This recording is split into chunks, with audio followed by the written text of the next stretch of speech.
coffee isn't just for the early birds. It can also be for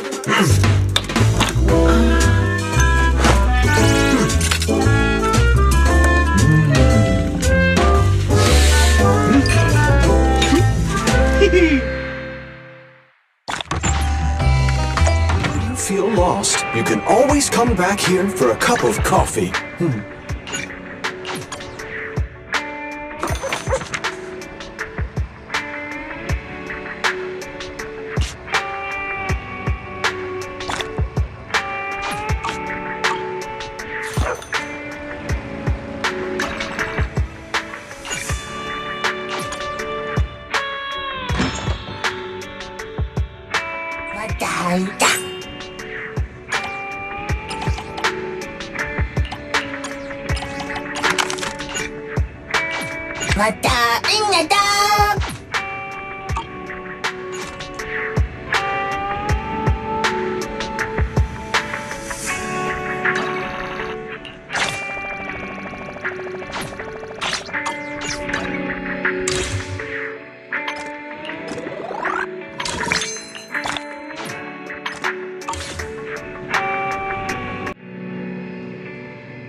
Cup of coffee isn't just for the early birds. It can also be for the night owl.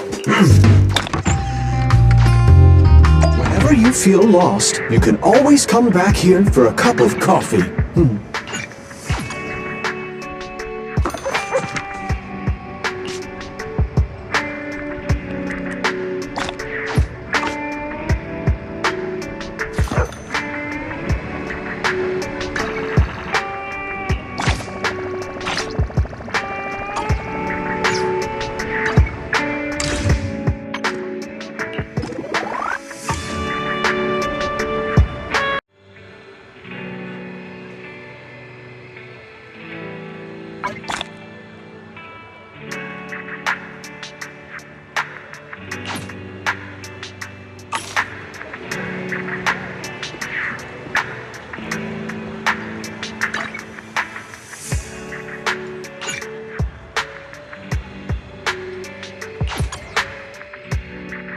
A hot cup of coffee isn't just for the early birds. It can also be for the night owl.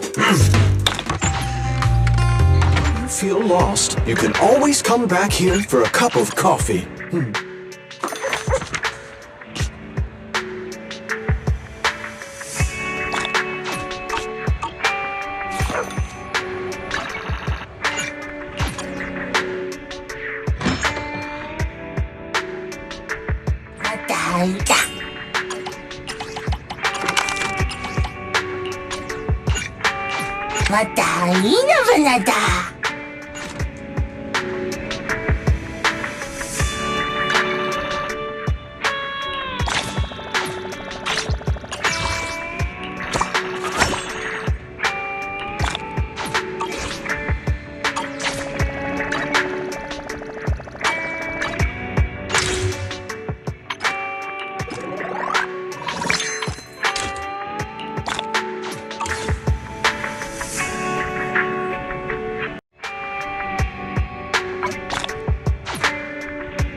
coffee isn't just for the early birds. It can also...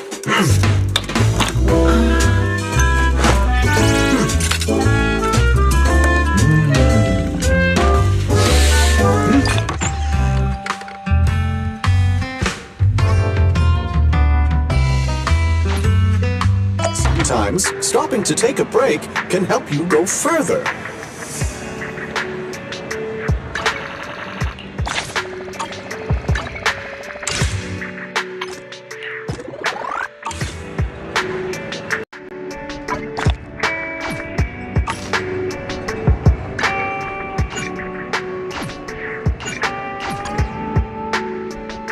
A hot cup of coffee isn't just for the early birds. It can also be for the night owls. You know, coffee is not a must, but I call it...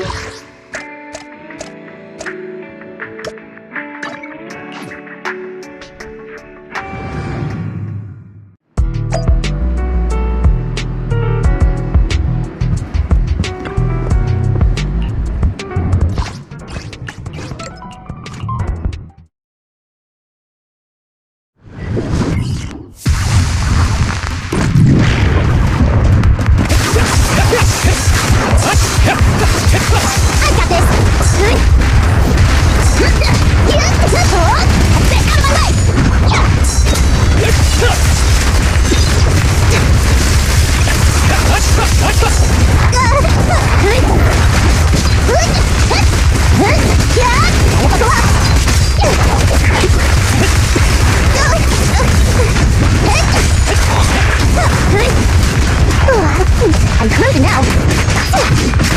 Set a little arrows in flight. Here we go!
A cup of coffee isn't just for the early birds. It can also be for the night owl.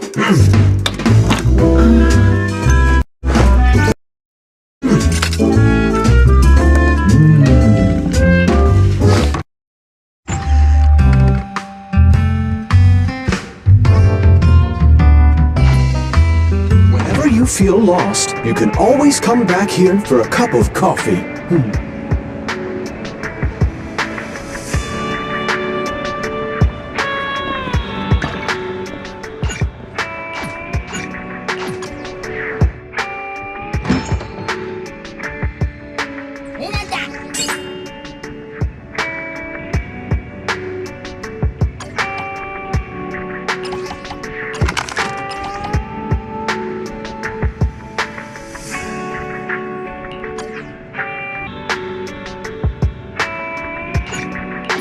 Mata inada.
Lord Phaethon. To what do I... Remember to buckle up.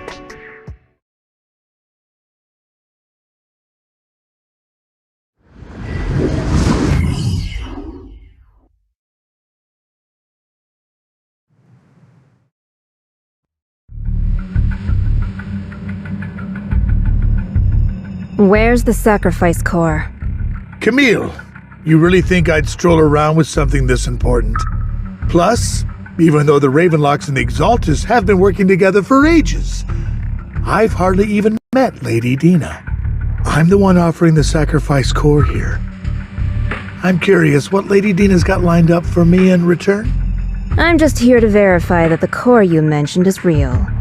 Once that's sorted, Lady Dina will give you a proper response. Our partnership isn't just talk. We need to be sure you have what we need before moving forward.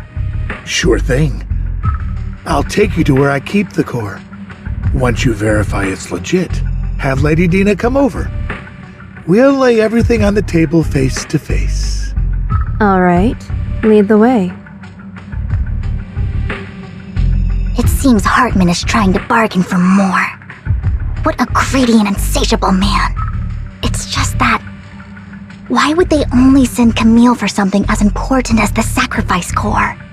And I can't shake the feeling that Camille doesn't want Hartman and Dina to meet. Why is that? So this Dina they were talking about, is she the leader of the Exaltists? Kind of. Lord Phaethon, I really think we should hurry.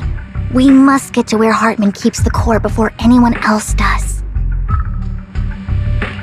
I've mapped out a shorter route, but there will be ethereals along the way. I'll leave the fighting to you, Vivian. Don't worry, Lord Phaethon. You're in capable hands. I'll ensure your safety.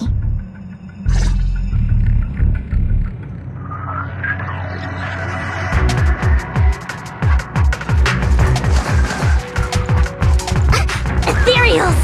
Stay away from Lord Phaethon!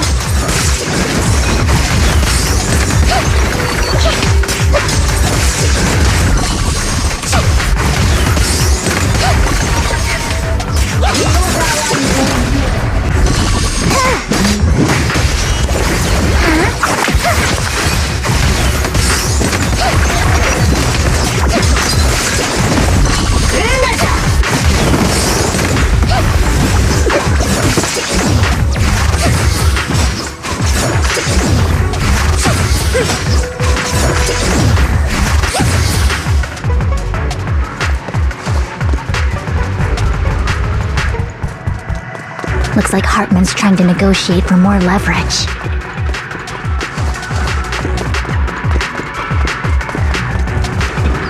Let's get out of here before we're spotted.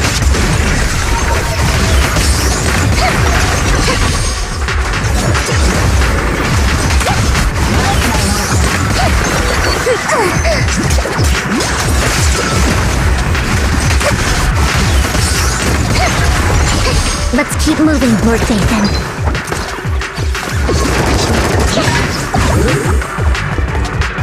Don't touch me. Leave the enemies to me, Lord Phaethon.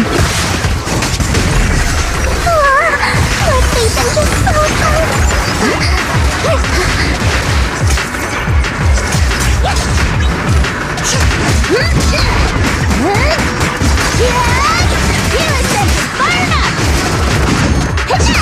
Allow me. Ambush.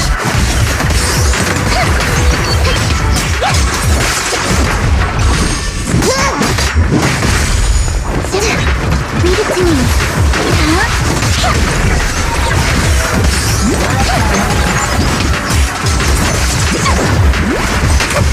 Worms belong in the dirt. They're still over there. Looks like they're arguing.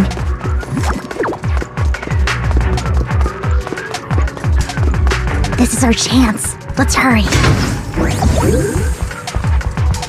Don't touch me. No matter who has the sacrifice core, Hartman or the Exaltists, it would be really dangerous.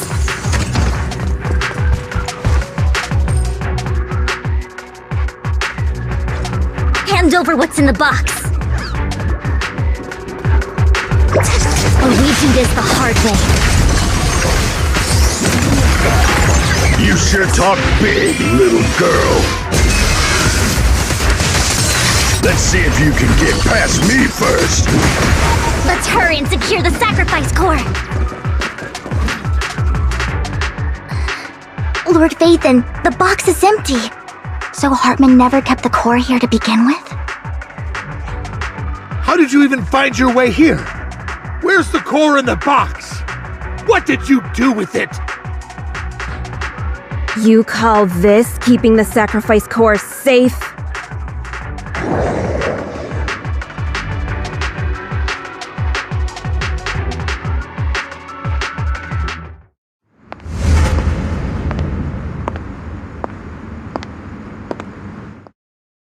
Vivian, it's been ages. Dina! Oh my, you actually remember me. So sweet. Look at you, thriving. I thought you'd totally forgotten about our past. So, tell me, do you ever dream about the people you've killed? Are they crying in your head all night? Back then, I had no idea. You had no idea? While you were soaking up all that love from Daddy and everyone else, you had no idea what was going on? I wasn't... Lady Dina, Miss Vivian didn't actually... Camille, when did I say you could meet up with Hartman today? I just wanted to make sure the sacrifice core is legit. I was worried Hartman might try to pull a fast one on us. Really? So loyal. I thought you'd be more like the old days. Just a few words from Vivian and you'd be plotting my demise. Just like what you did with Father. I won't, Lady Dina. Don't even think about betraying me, Camille. You owe me for what went down back then. However, I do understand your worries. This core, it's fake. No way! I got this straight from Hugo! It can't be fake! How can you just claim it's fake without any proof? Ugh, seriously?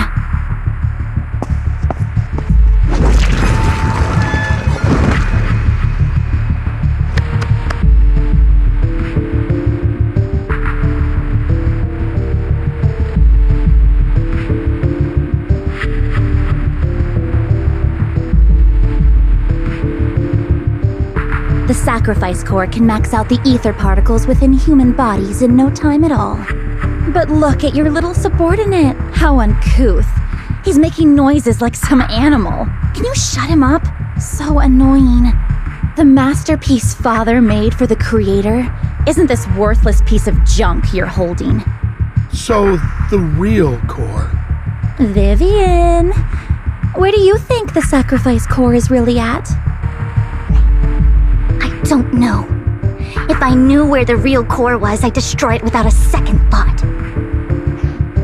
Dina, you understand what the sacrifices are, and you know those who were blessed should not have to endure such horrors. Oh, they shouldn't have suffered those horrors. Weren't you the one who decided if they'd be blessed or not? If it weren't for your tears, how would they have encountered such misfortune? How self-righteous, Vivian. Their fates were in your hands. It was you who brought disaster on them. Landon just needed an excuse. He needed someone to blame. Whether I shed tears or not, he'd treat living beings as mere subjects for his sacrifice experiments. Dina, you know all of this. Landon even went so far as to sacrifice you. Shut up, shut up, shut up! Father did it for his great cause. Vivian, why do you always mess everything up for me? Everything! You did it before, and now again! You just had to ruin my plan. I was so close to fulfilling Father's last wish. If you don't give me the sacrifice core, be prepared to become food for the ethereals. I told you I don't have the sacrifice core. Otherwise, I would have destroyed it already. Lord Phaethon. Find the right moment to retreat. She can be quite unpredictable when her temper flares. Oh, really? You don't have it? Then I suppose there isn't a reason to keep you alive.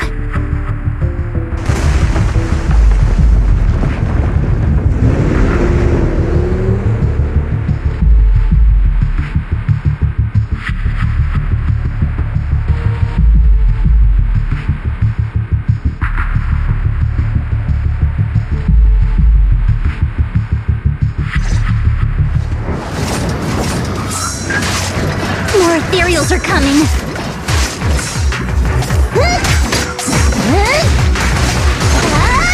Better buckle up.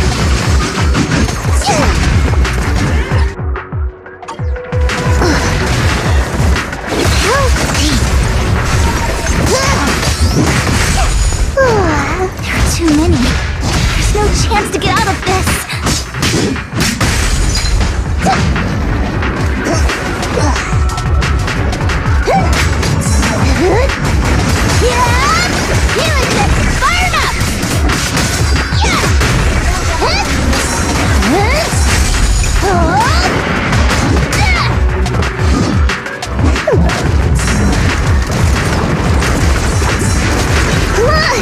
Just this one.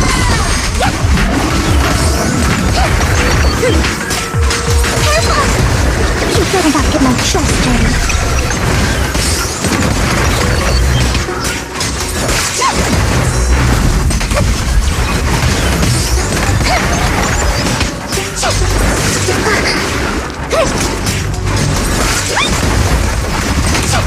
Coming through! Stay away from Lord Phaethon! There are so many.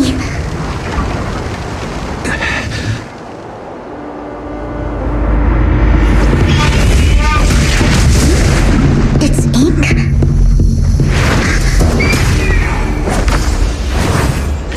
Shun Palace, good fortune, closed gate, safety. What? An evil miasma gathers here. Another place of conflict. If you wish to avoid disaster, then head southeast.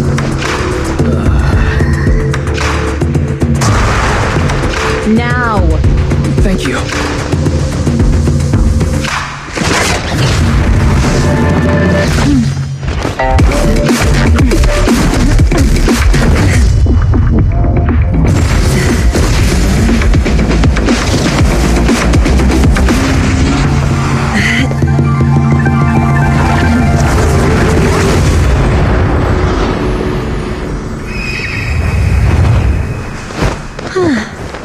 Finally, peace and quiet.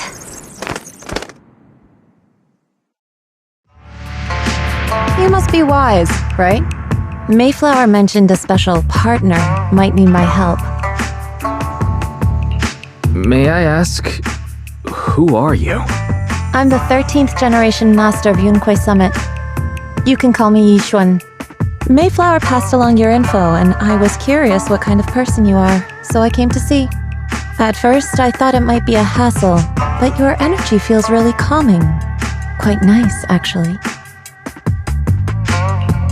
So, you're the investigator the mayor mentioned.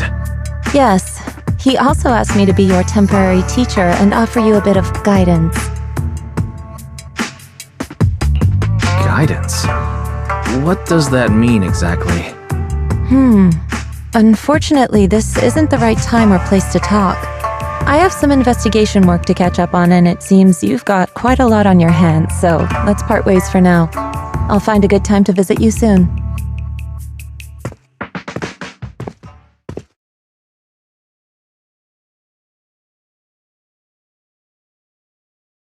I'm so sorry, Lord Phaethon. I'm just not feeling very well.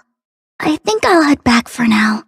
I'll investigate the sacrifice core and reach out once I find something. You don't look so great. Let's get out of here and figure things out later.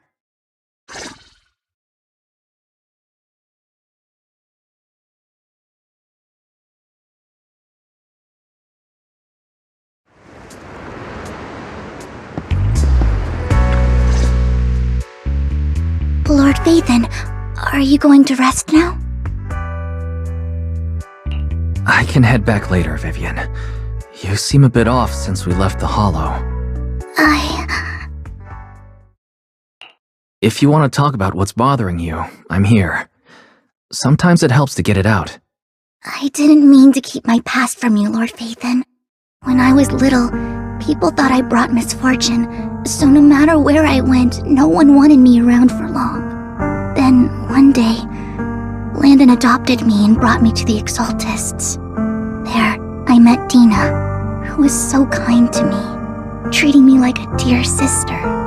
She told me her father, Landon, was a great man who'd one day make everyone stop fearing the Hollows, so all life could live freely inside and outside of them. Dina helped Landon pick people for the blessing, and everyone in the Exaltists respected her greatly. Those who received the blessing would have a better ether aptitude, allowing them to enter the Hollow freely without fear of sudden disaster. Back then, Dina would chat with me every day, always about the Exaltists and her father. But things between us shifted when Landon asked me to step in for Dina. Landon told me I didn't only bring misfortune, and that if I listened to him, I could actually help people. After that, he'd take me to meet people, and if I shed tears, he'd give them a blessing medicine. Those who got the blessing could dodge calamities. At first, I was ecstatic, thinking I could help others. I shared my joy with Dina, but that was when she started to pull away from me. Was that blessing medicine the same sacrifice serum Bringer had? Yes, to be precise, it was an early version of the sacrifice serum. Landon's medicine wasn't stable. The medicine Landon developed could boost abilities quickly, but also sped up the development of ether corruption. In the end, most people turned into ethereals, and a few became sacrifices, losing all human consciousness. The ethereals were killed while the sacrifices were given to the higher-ups of the Exaltists. The Exaltists wanted the sacrifices to hold human consciousness, so Landon's medicine was seen as a failure, and he gradually lost influence within the Exaltists. One day, I saw Dina, and tears streamed down my face. In a bid to save his reputation, Landon decided to let his own daughter receive the blessing. I had always thought that getting the blessing was a good thing, until I saw terror in Dina's eyes that day. That evening, I broke Landon's rules for the first time, and followed him out of the Exaltist's residence. I trailed him to the Hollow, where I witnessed someone who had been blessed becoming corrupted. In the end, that person became an ethereal. Then, without hesitation, Landon killed him. Before Landon returned, I went back to the residence and snuck into his study. And there, I uncovered the truths I just told you. And just a few days later, it was time for Dina to be blessed. I wanted to save her and stop anyone else from getting deceived. So, that day, I told everyone present that Landon should be the one to receive the blessing, not Dina. At first, Landon argued, and no one believed me. But, in front of them all, I looked at him and let my tears fall.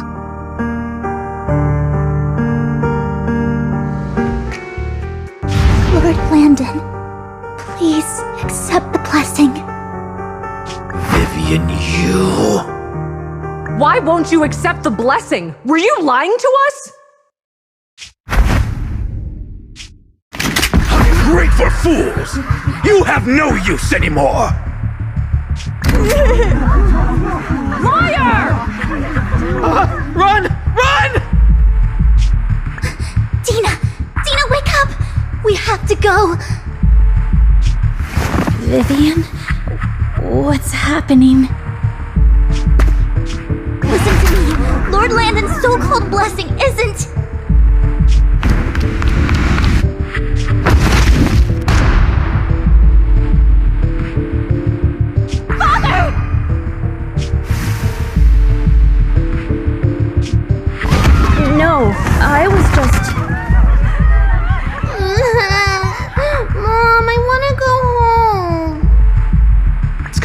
do with us.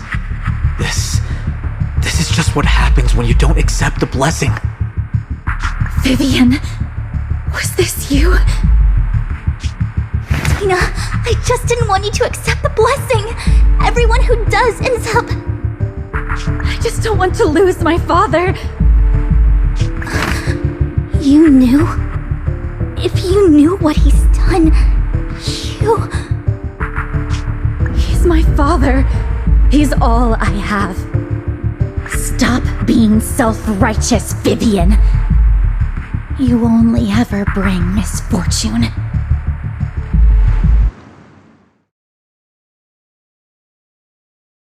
I thought once Landon was gone, Dina would leave the Exaltists. I never expected her to continue his research, or that Camille would stay. Camille lost her entire family in a hollow disaster, so she's always supported the Exaltists. She's not a bad person. She's just someone searching for hope. She joined the Exaltists very early on, and even watched Dina grow up. That day, she was just so desperate to save Dina that all these years she's been following Dina, taking care of everything out of guilt, I think. But I didn't just fail to save Dina. I trapped her. I see misfortune approaching, but I can never change its course or avoid the bad ending. Maybe I really am a bringer of misfortune. No, you're not the one causing trouble. Whatever went down with the Exaltist, it was Landon who was pulling the strings. As for Dina and Camille, they knew the truth and they made their choice.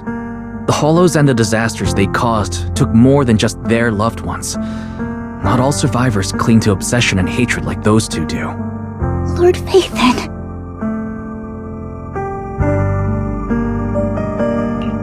You need to believe in yourself, Vivian. From what I can see, you're handling the sacrifice crisis pretty well on your own. Besides, you told me you really like who you've become. I hope that you can believe in that at the very least. Yes, that'll always be true. Thank you for listening to my story today. Years have gone by, but I've never had the courage to face all this. Maybe Dina and I were meant to meet today, so I could finally spill it all out. It lightens my heart a little. Lord Phaethon, you truly are a wonderful listener. Not just today. Whenever you're feeling down, know that I'm here for you. I will. It's been such a long day. You must be exhausted.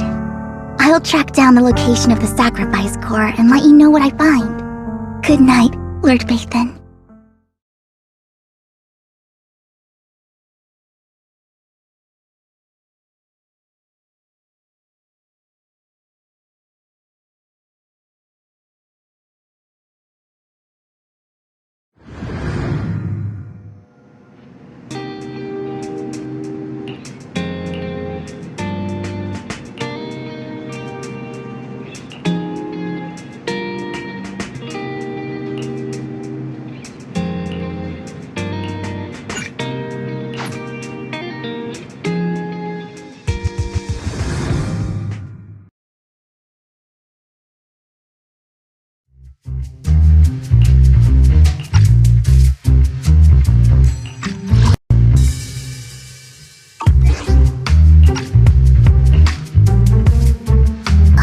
Sure.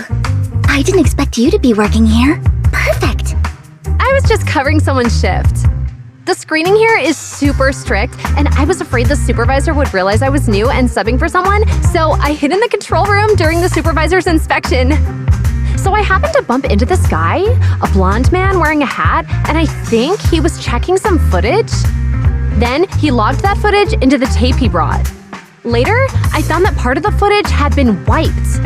Blonde, wearing a hat. Could it be Hugo? Do you know him? I think it's him. If it were Hugo... I think I know where he would hide the tape. Thank you, Shaw. You were a big help. Great! You also helped me a lot when I started working. I used to make mistakes all the time?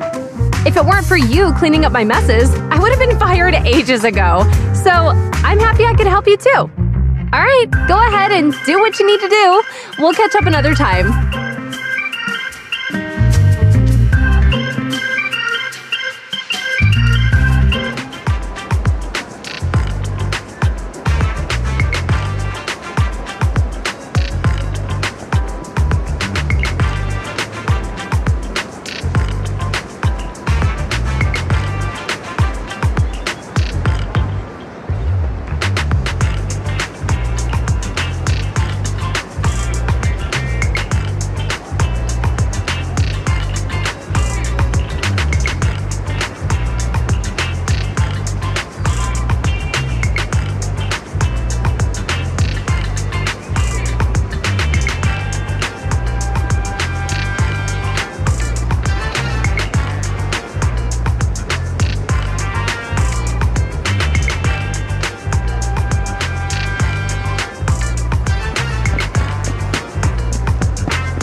If I'm not mistaken, you and Vivian share the same goal.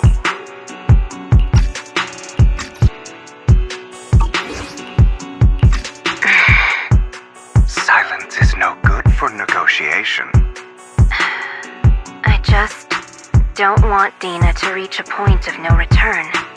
Hasn't she already reached that point with what she's doing? The formula for the Landon serum was lost, but a batch survived, and Dina was able to develop a substance that can be used for mind control. She's trying to combine the two to make sacrifices that would obey human commands. If the dormant sacrifice and the remaining Landon serum are destroyed, we can put an end to this. Dina's concoction can't create sacrifices on its own. And the sacrifice core?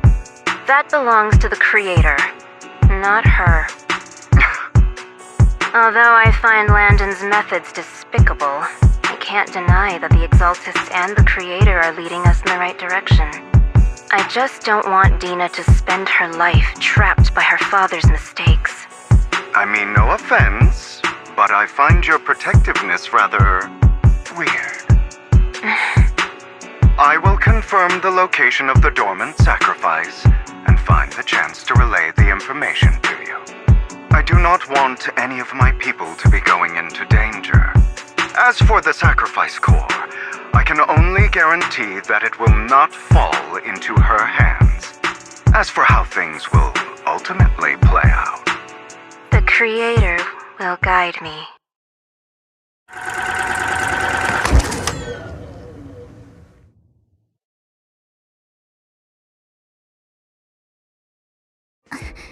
Camille was actually destroying the dormant sacrifice?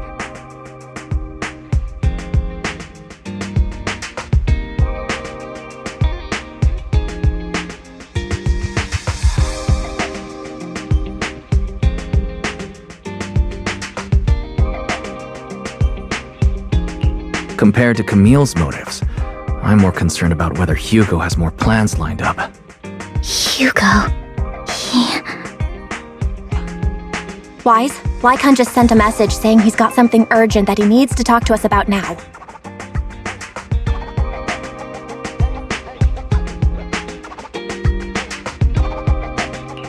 Alright, let's patch him in. Master Proxy, I apologize for disturbing you. We have just learned that the Ravenlock family will host a banquet tonight. This banquet is rather special, as they're allowing members of their family to invite business partners to attend. With Hartman at the center of controversy, there are many members of the family who are eager to use this opportunity to replace him. The mayor has been spreading rumors of a young tycoon who inherited a sizable fortune and is looking to partner with a person from an old and influential family. This information has lured a young man named Burton from the Ravenlock family. So, you want me to pose as this tycoon and use Burton to infiltrate the banquet? Correct. And Hartman's study is also located within the venue. I see. Hartman's study might hold valuable information.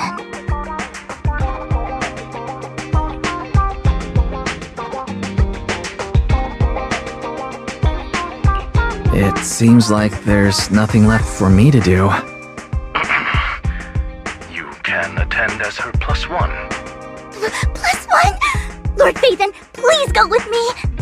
Master Proxy, it seems Miss Vivian requires your presence, so... Yes, just your presence will help me immensely!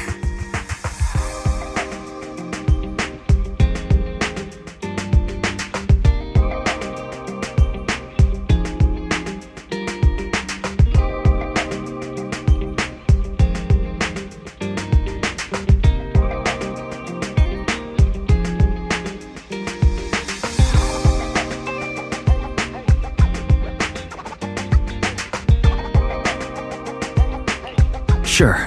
If we go together, we'll be able to keep an eye out for each other. I'll accompany Vivian. I'll send you the time and place for the meeting with Burton. If you encounter any danger, please evacuate immediately or contact me for backup. I hope everything goes well for you tonight.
Miss Banshee, I believe I've shown you my sincerity. Now how about you? Sincerity? My presence here is a show of sincerity. If we're to work together, Miss Banshee, you should drop your pretentious act. I am well aware of the ways of the Ravenlock family. If I were to come empty-handed, I probably wouldn't even be able to make it out the front door tonight. Since I agreed to come with you, and even brought along my most precious companion, does that not show my deepest sincerity? No need for such an off-color joke. Our door is always open for those coming or going. We both know what's what, so let's cut the small talk. I know far more about how the Ravenlock family made their fortune than most here. I am also well aware of why Hartman, despite such a massive scandal, still remains in power. Oh? Do tell. Exaltists, blessing, sacrifice, Landon. Where would you like me to start?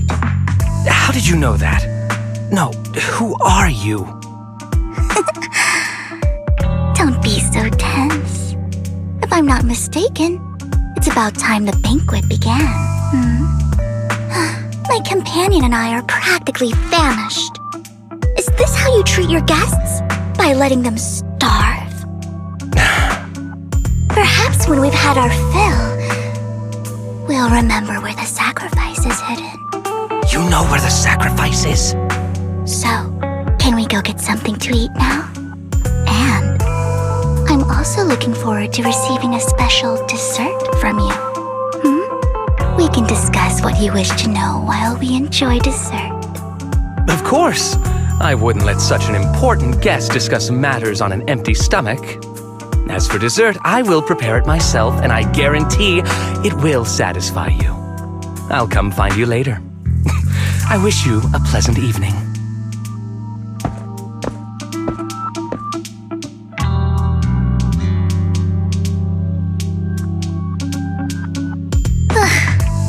These kinds of people are exhausting to deal with. I really don't know how Hugo used to put up with it. Was there a special meaning to the dessert you mentioned just now? I thought he'd stay for longer, but he left once you said that. Hugo taught me that bringing up dessert in such situations is a way of telling the other party they need to offer more. Fortunately, that old fox Hartman is terrified of losing power. He's definitely keeping the destruction of the sacrifice and the fact that the sacrifice core is fake hidden from the other family members. Otherwise, Burden wouldn't have been so willing to raise his offer. Lord Phaethon, let's find Hartman's study when the banquet is at its busiest. All right. I've already taken note of the surrounding terrain. Once more people arrive, we'll enter the garden through the door in the corner of the banquet hall. Wherever you go, I'll follow, Lord Phaethon.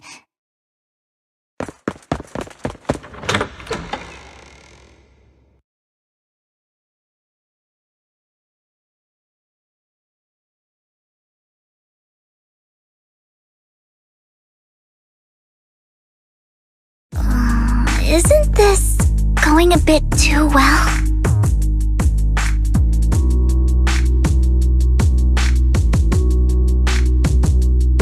The security outside of the manor is really strict, but maybe it's more lax on the inside. Let's assume we got lucky. However, just to be safe, I'll call Lycon. Let's check Hartman's recent correspondences for clues. I still have concerns about the sacrifice core. Right. Though the core he gave Dina was fake, Hartman might have left a trick up his sleeve and hid the real one. Then let's split up.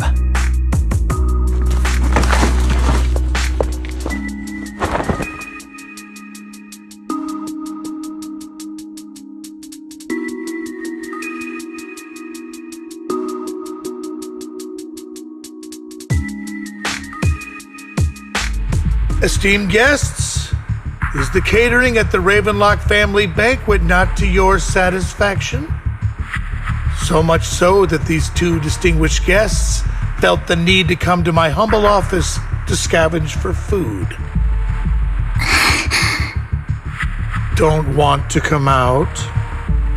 Well, after all, you don't have long left. Burton, that greedy idiot, fell for the mayor's trap. But I never expected that he would bring you into my territory. I suppose I should thank him. Otherwise, I would have had to go to great lengths to eliminate you. Vivian, Phaethon, give Hugo my regards. Tell him I shall be taking the wealth and power of the Ravenlock family for myself.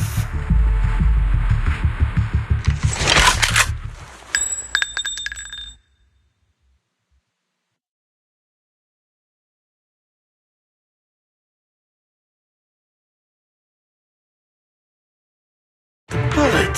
How? Dear Uncle, why must we be so distant with one another? You can just tell me what you want to say directly. Hugo! Impossible! You're... Uncle, you must know a Ravenlock will never stop until they get what they want. Did you really think I would be defeated so soon, when I have yet to trample you into the dirt? You filthy bastard! You only know how to resort to these petty tricks! Petty tricks?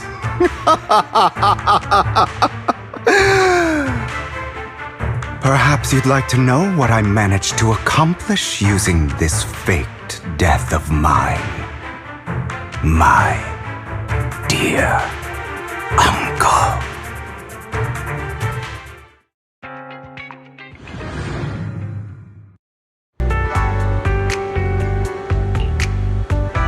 Faking my own death.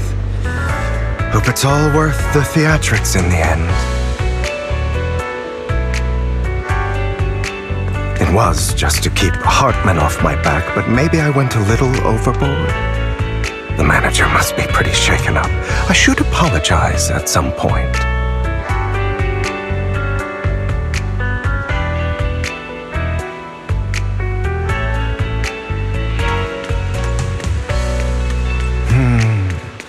Guess I'll also bring Lycon along. He's my partner in crime, after all.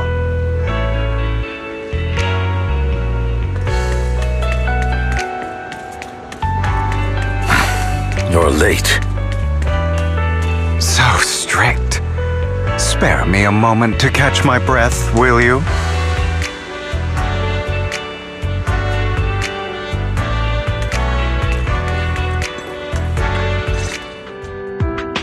You're taking longer to rest than I expected. Lycon, you think too highly of my physical capabilities. Well, thank you for your cooperation. I must say, if nothing else, at least your acting skills have improved. Why do you look so angry? You should be happy. We pulled that off together with flawless teamwork and managed to fool everyone. Drop your foolish facade. I'm glad you still remember the code we set all those years ago. And thank you for ensuring your sleight of hand didn't deteriorate. Oh, right. I should also thank the blood bag hidden in my clothes and our other props. Do you remember when we last used this trick? It was probably ages ago. Sometimes I really don't understand you. Have you never thought about what the consequences would be if I didn't understand your code? If I decided against helping you? Or if I just couldn't control my strength properly? You'd understand it. Of course, if things really did go awry, I had alternative plans. You wouldn't be so arrogant as to think I'd bet everything on you, would you?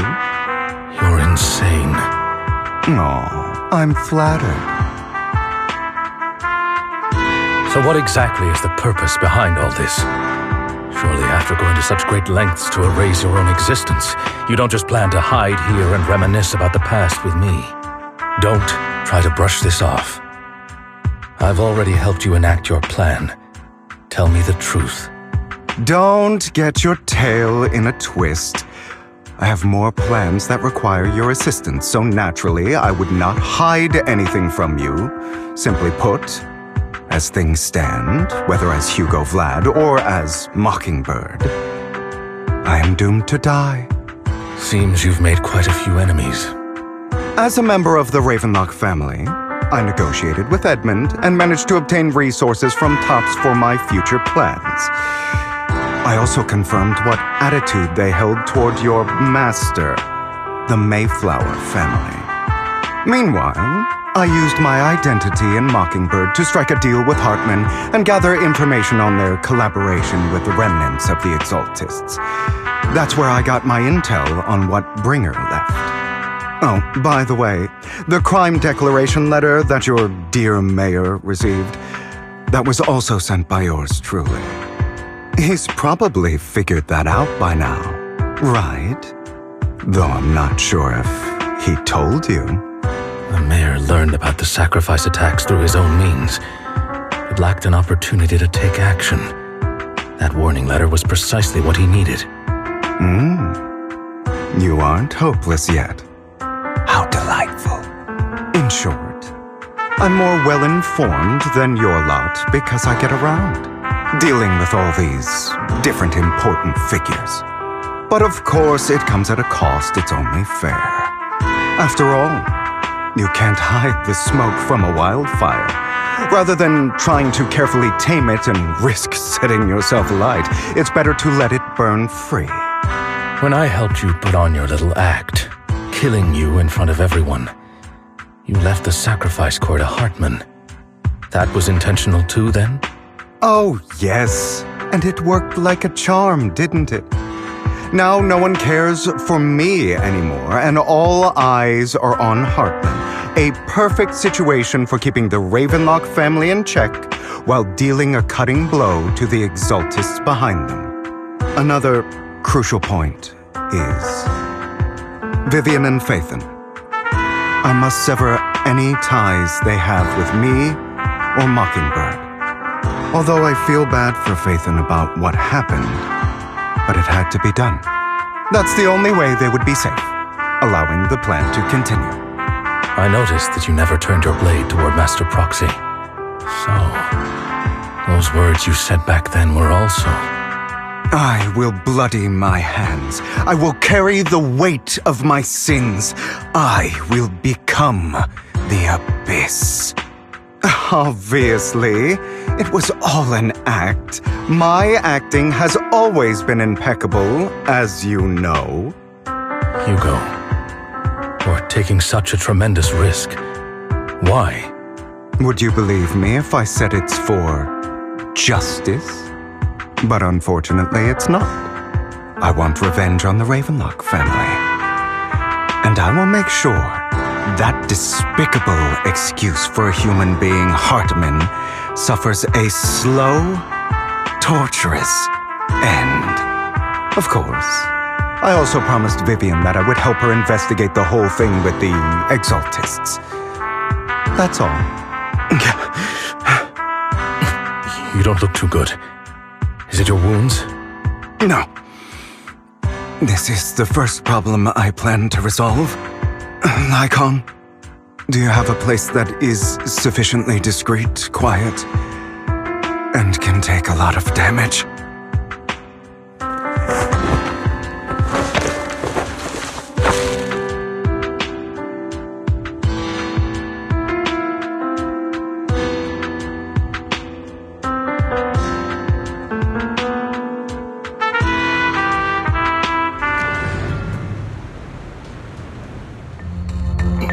What exactly are you doing?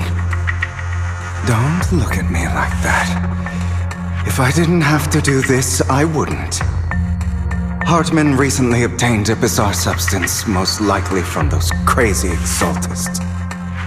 After use, it allows control of the victim's mind, to some extent. You were dosed with it.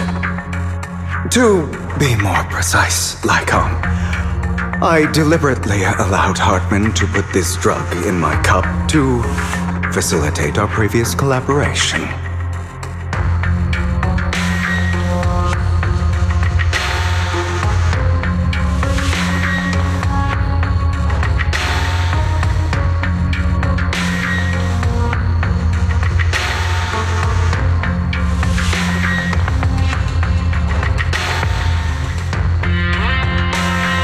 After finding out about it, I quickly found someone to help analyze its composition. The good news is he gave me a very low dosage, perhaps because he was afraid I might notice. There's a different medication that can delay its onset, preventing me from actually being under his control. I simply need to put on a show in front of my dear uncle. The bad news is that currently there is no antidote. When I delay those effects, however, they will accumulate and erupt when my body reaches its limit. It may even break my mind. And that's exactly what's happening now. I need to endure those accumulated consequences. So, I will lock myself in this room for however long that takes. I've tied my limbs to prevent me from smashing this place or accidentally hurting myself. Anyway, after you leave, do not open this door, no matter what you hear. I recommend seeking professional medical assistance. This is advice I received from a doctor. Or are you saying you don't believe I can make it? So, Michael, come find me here at the scheduled time. All you need to do is smile and await my victory. What if I want to stop you? You know you won't succeed. You never have. And you never will. Time is short. Let's begin. I understand. Don't die, you stupid bastard.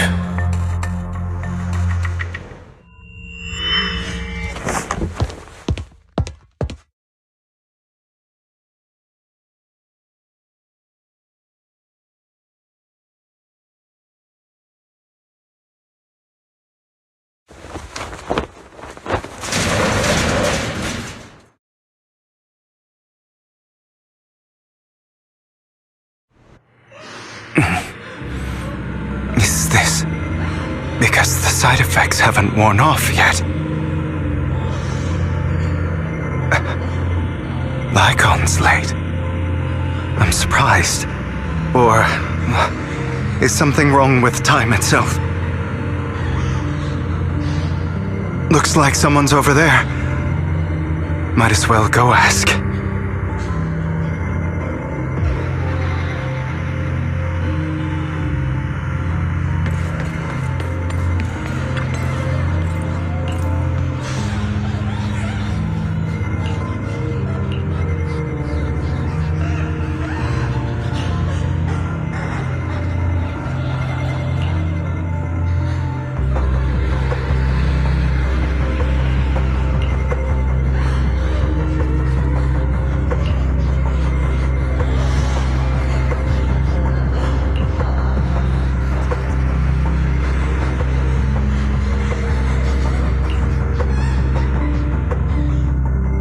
All your fault!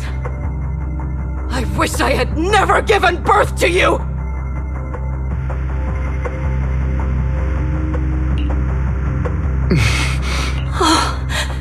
Everything will get better if you just die, right?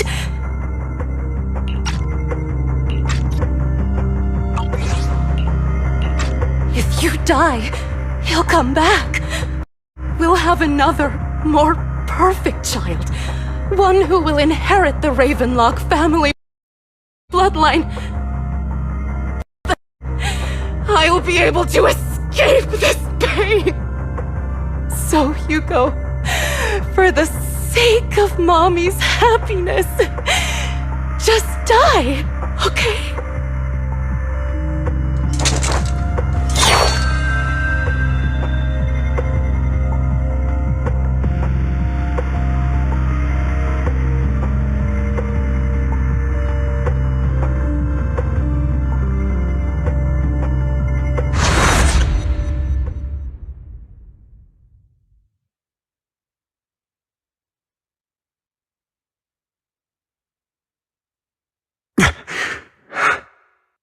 So, I wasn't awake yet after all. That's because you don't want to wake up again. Who are you? I am you. Hidden deep within your heart. Your most true self. You want to kill her, don't you? Your so-called mother.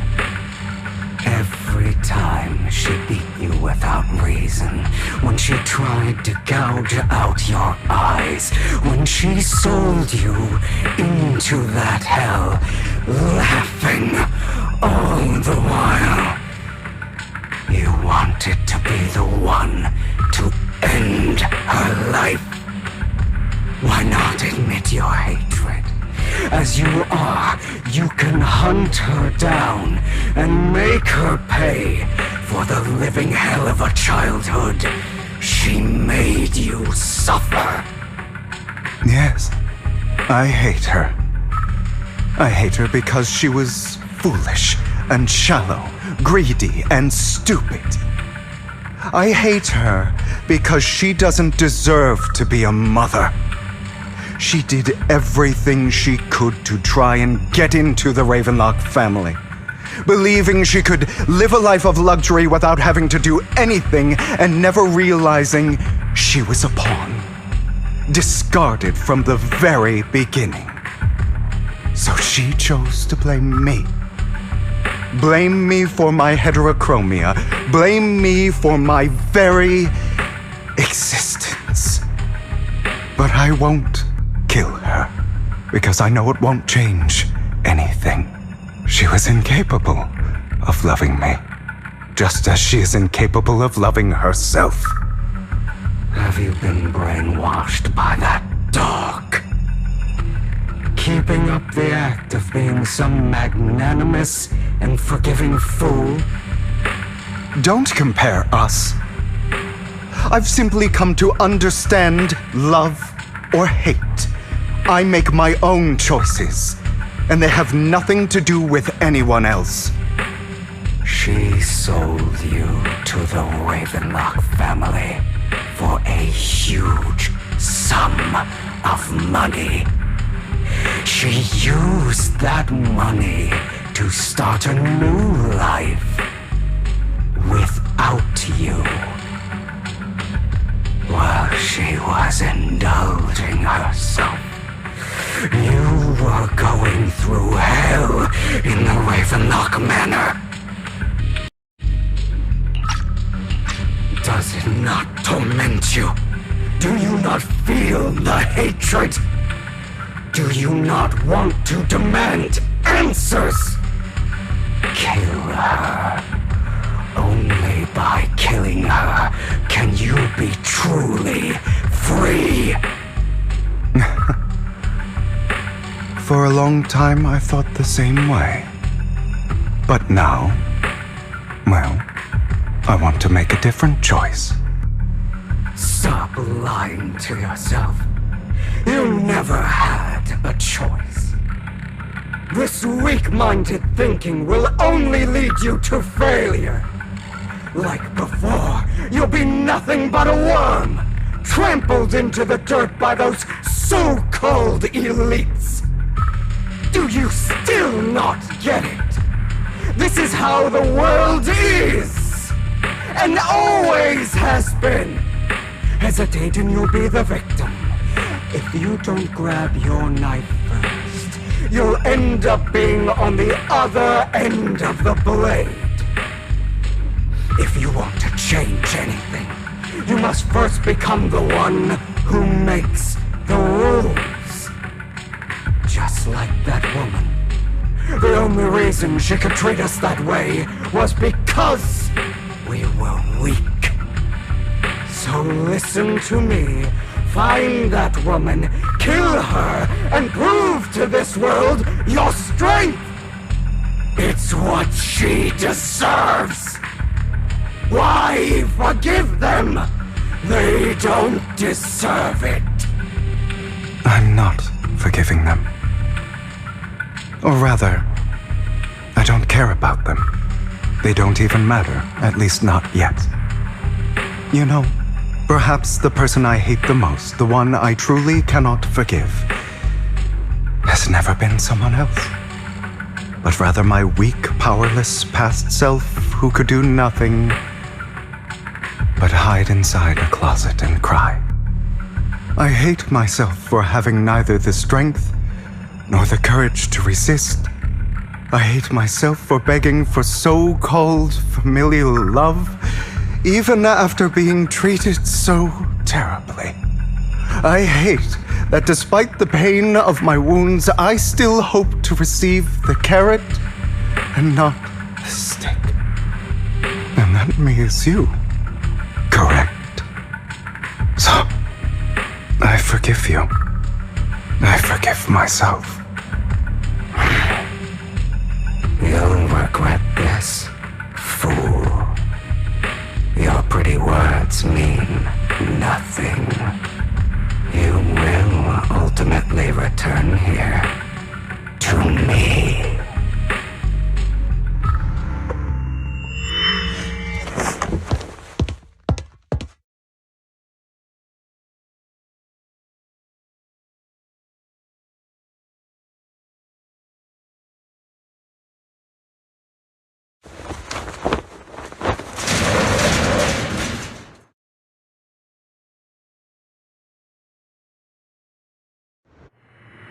I see. This is still an illusion. I wonder who's going to show up this time.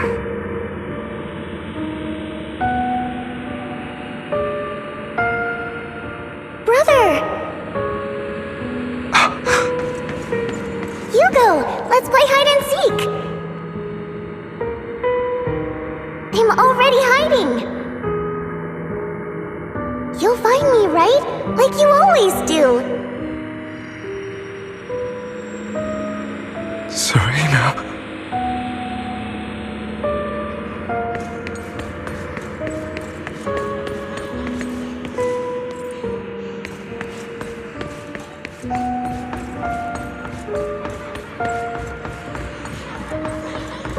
You're looking in the wrong place. I found an even better hiding spot this time. Harder to find than any place you showed me.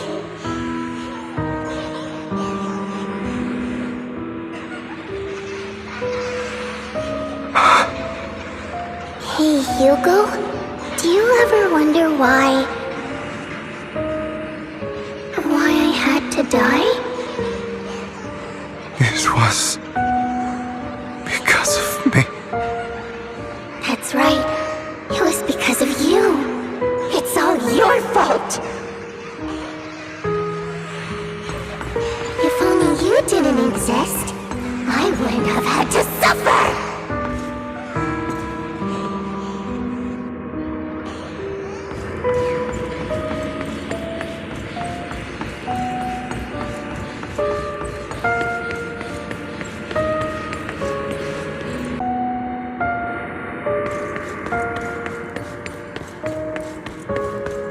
Still looking in the wrong spot. I can't believe you still haven't found me after all this time.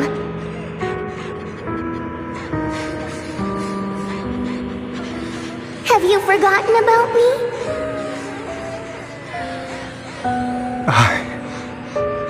I haven't forgotten. It's okay. I'll forgive you. I'll still be nice to you, just like before.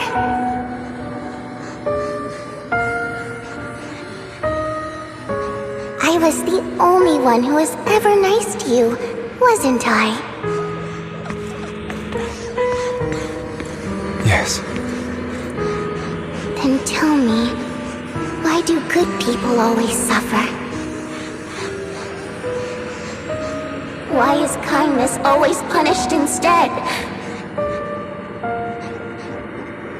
Tell me, Hugo, why?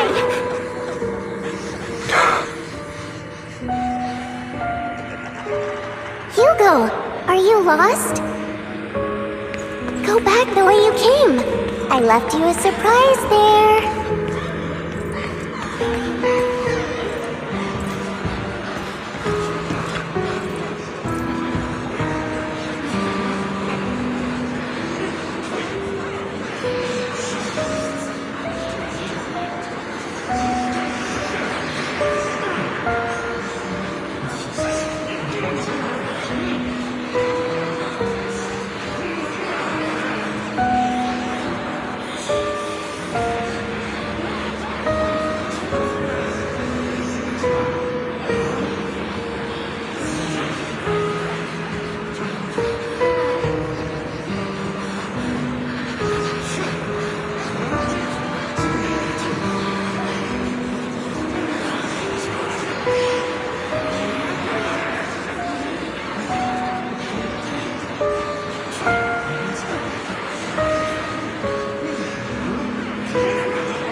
I told you that you would eventually return.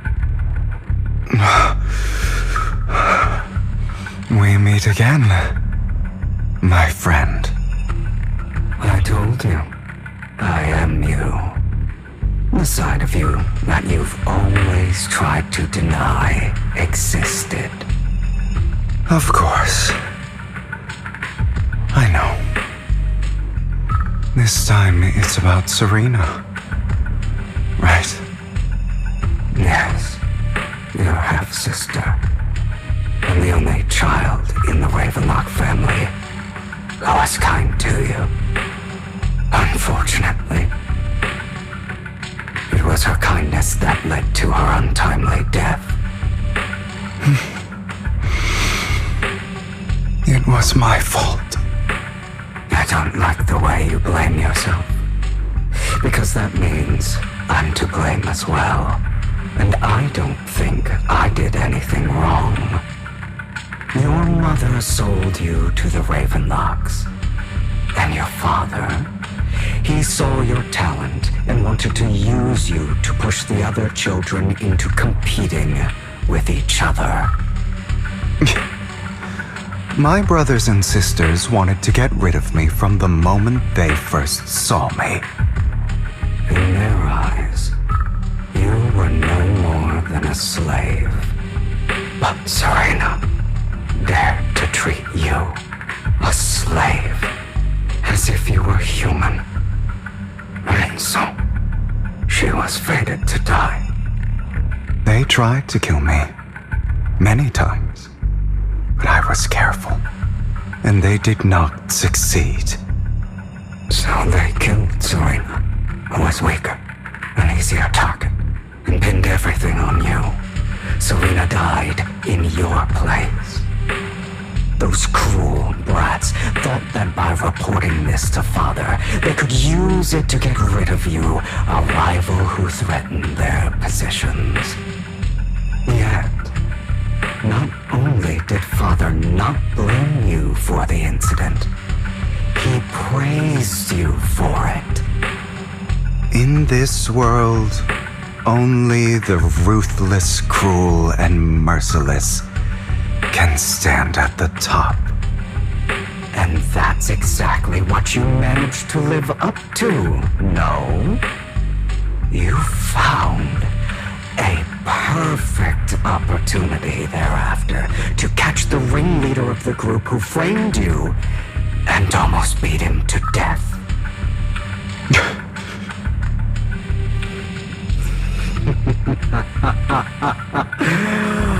Oh, you should have seen the expression on your face back then. Oh, crazed and manic with utmost delight. I don't remember that.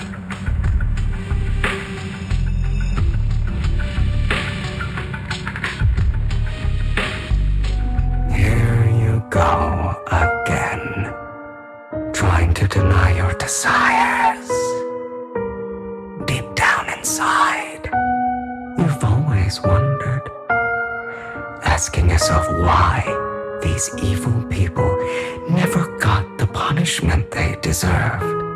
Why the world is so unfair. Don't you want to rip them to shreds? Just like that day when you beat that boy's face into the dirt until he was barely recognizable. His disgusting blood staining your fists. Recall your exhilaration, your cathartic release of rage, that outpour of hatred. That victory belongs to you. You deserve it. Those brothers and sisters of mine are all dead. I cannot take revenge against the long deceased. They died by Hartman's hand, dying in the power struggle to become the Ravenlock family's heir, rather than by our scythe. Boring. Boring? I find it hilariously ironic. Children who would murder their own kin for scraps of power dead at the hand of their uncle who followed their example. Is that not karma? Power struggles pitting kin against each other, betrayal, suspicion, and hatred between people of the same blood. It's like a curse written into the Ravenlock family's genes. Laughably stupid. Don't forget, my dear, that the same blood flows through your veins.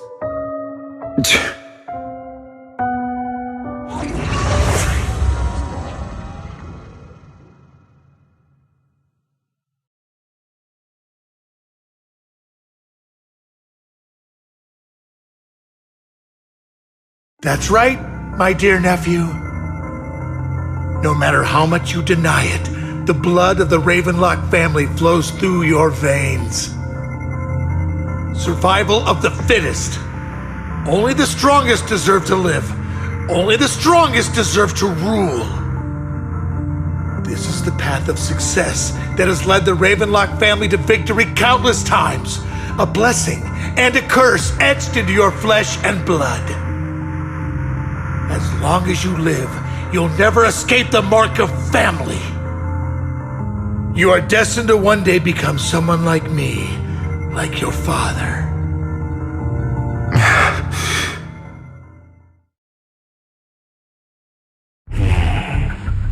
Is that fear I sense? I can see you trembling. Why does the Ravenlock bloodline terrify you so? I won't become like my father. Never. You won't become a failure like him. So relax.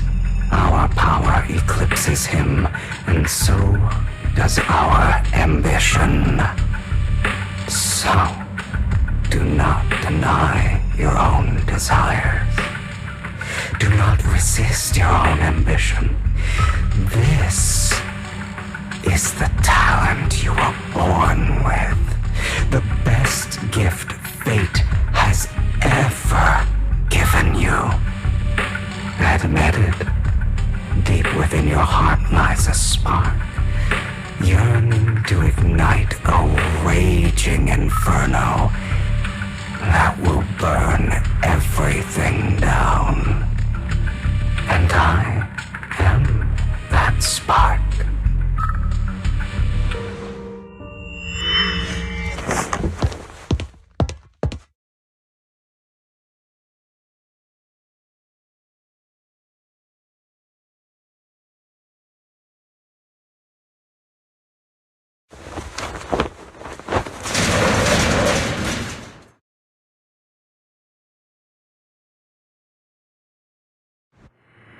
Lycon. Never thought I'd be this genuinely thankful to see you.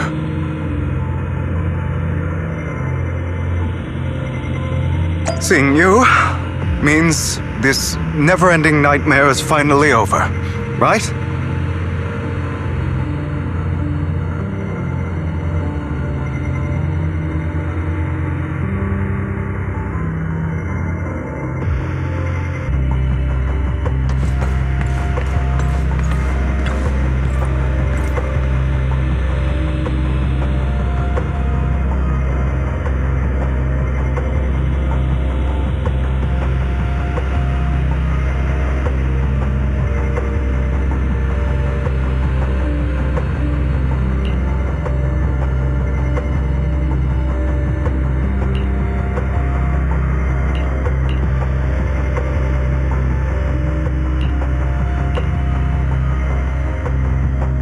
I don't want to hear something like that from you.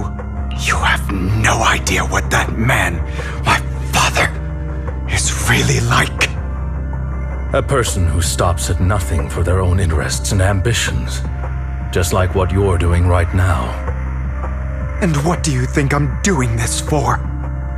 All of this was part of your plan.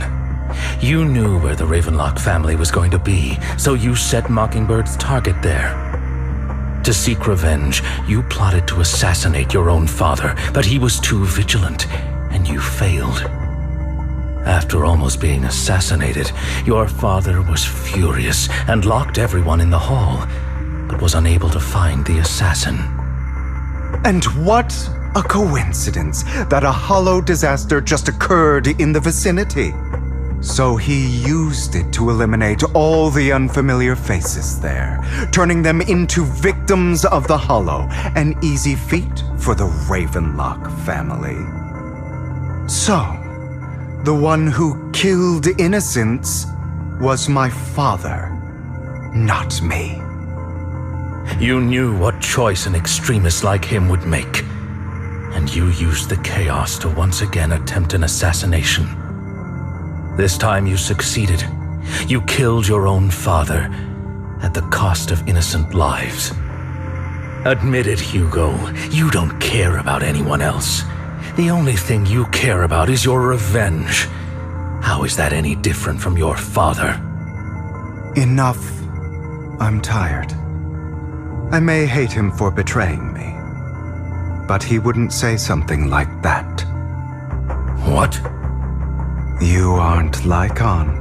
You're the other me, hidden deep within my heart.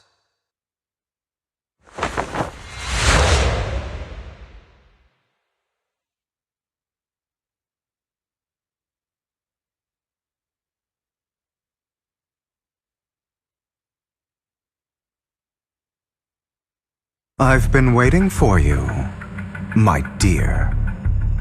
It seems you've already grown accustomed to this place, even turning the tables on me. Just as you said, you are me, and I am you. There's no such thing as having an advantage over oneself. We are ultimately one and the same, forever inseparable. Then you should know what I want to say. Lycon split. You didn't even try to clear up the misunderstanding, didn't deny or argue against what he said. Because you realized that deep down, he was right about you. You just hadn't acted on it yet. Some people live only to bring more suffering into this world. Sometimes, murder is what brings justice back into this world. For that, I must stain these hands in blood. That's right. Just like what you said before you faked your death. Were those words really just an act? To slay the dragon, you must first become one with sharp claws, rending fangs, and strength enough to destroy anything. You know the truth better than anyone. If you hadn't hesitated and instead seized the first opportunity to kill your father, none of what followed would have happened. Innocent civilians wouldn't have died. Your partner wouldn't have lost an eye and both legs trying to save people. And Mockingbird would have never gotten to that point. You can save more people. Save good people.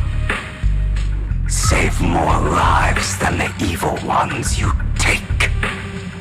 I've spent countless hours in regret over that incident.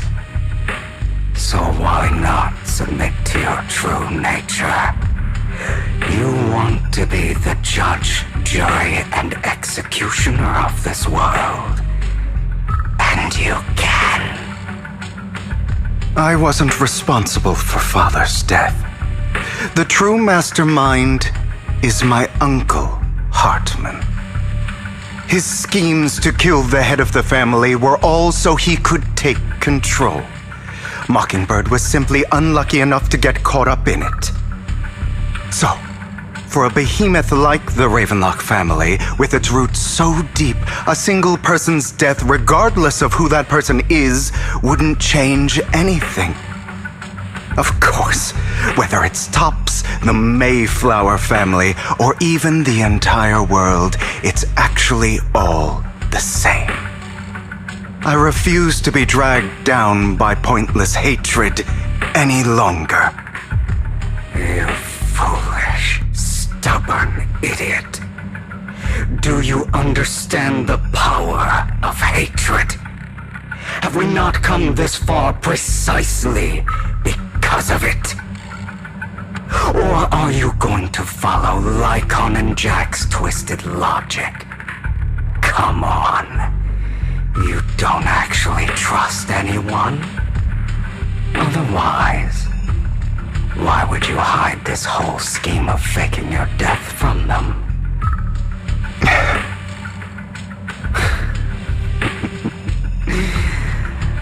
You've built an impenetrable wall around your heart, keeping everyone out. Of course you are right to do so. No one in this world can be trusted. Always. All you'll receive is hatred from your own blood and no love. Suspicion from your companions, and betrayal that comes all too easily. But the most ridiculous thing is that you want them to trust you. You stay silent and long for them to notice your suffering. You yearn for your companion's understanding and trust. Idiot.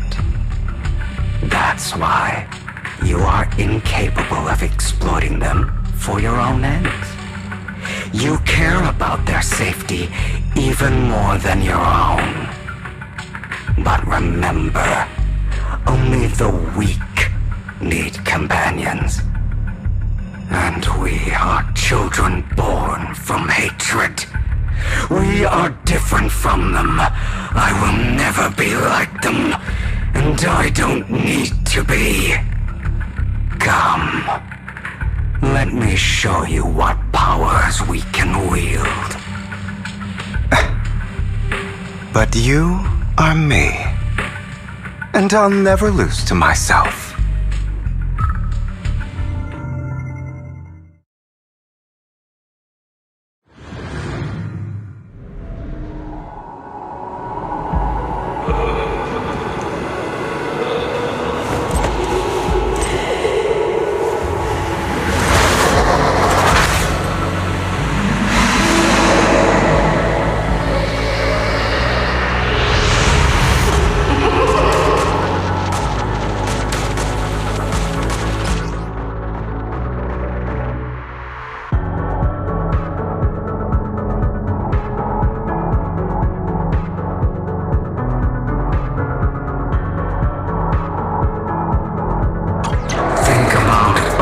Injustice you've suffered.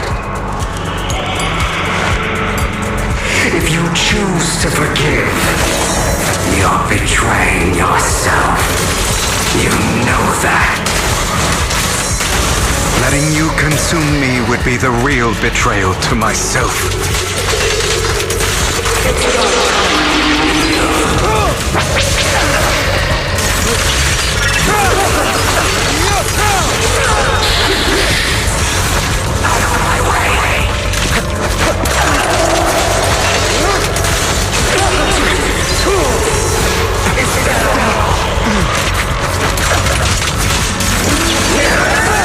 You're just afraid to admit it.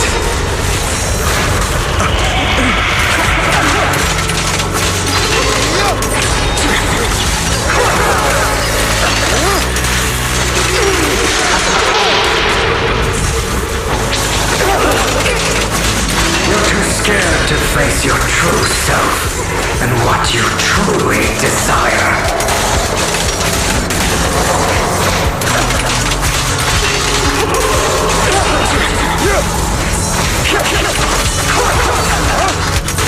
You're trying to run,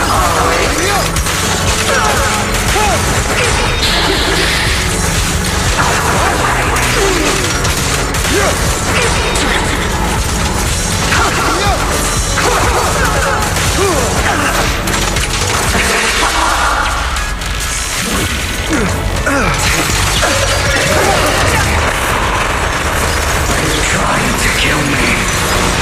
You think you can just get rid of me? Without me, you are nothing. For what it's worth, thank you. Don't be afraid. You and I are inseparable. You're part of me, just as I am part of you. Fancy words won't change anything. No. It's not just platitudes. I finally understand now. Some pain only fades when it's seen, when it's accepted. So I won't fight you anymore. I won't hate myself anymore. Weakness, hatred, malice, strength, forgiveness, justice.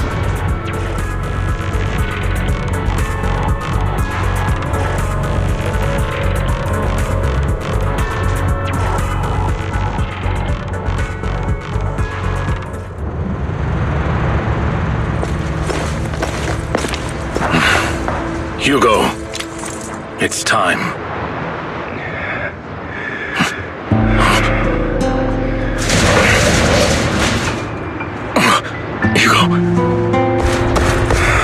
Hugo, you... Did I scare you? I made it through. I won. No praise for me, my dearest partner.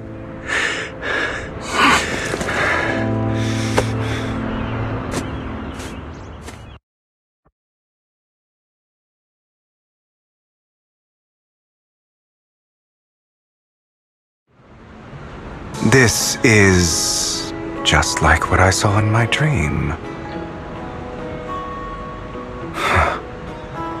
I guess there are still some lingering side effects.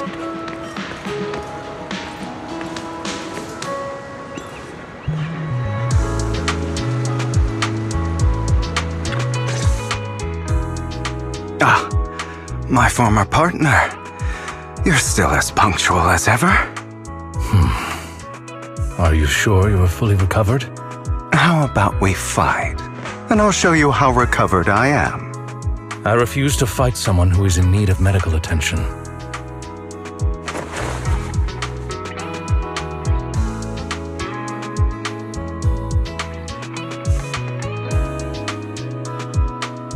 How thoughtful. I'm touched. Or perhaps is this simply part of Victoria Housekeeping's professional care? I'd rather you not starve to death.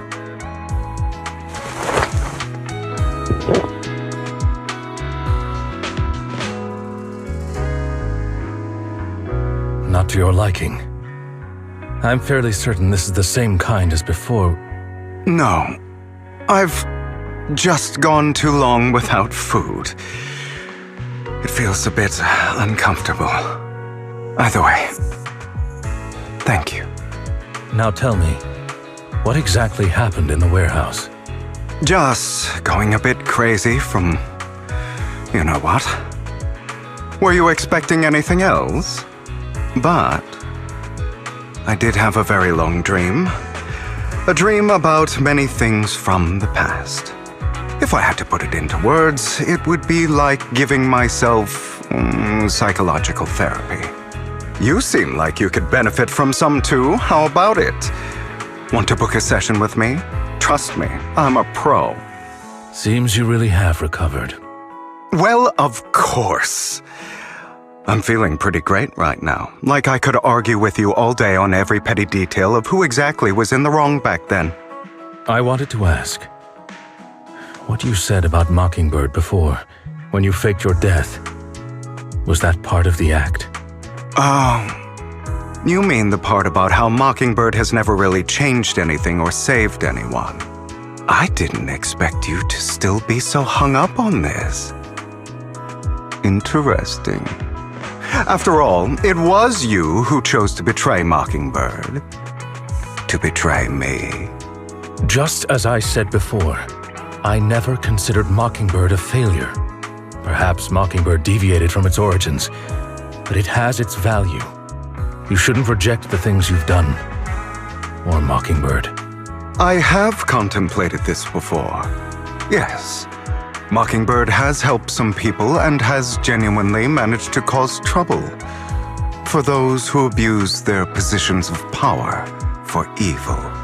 Yet those in high positions still possess immense resources, and the people we helped remain destitute and suffering, willing to become slaves to those in power for scraps. But just as you said, even if what we did was childishly idealistic and flawed, as little as we actually achieved, even the slightest change is by no means meaningless. Nothing holds more value to me than Mockingbird.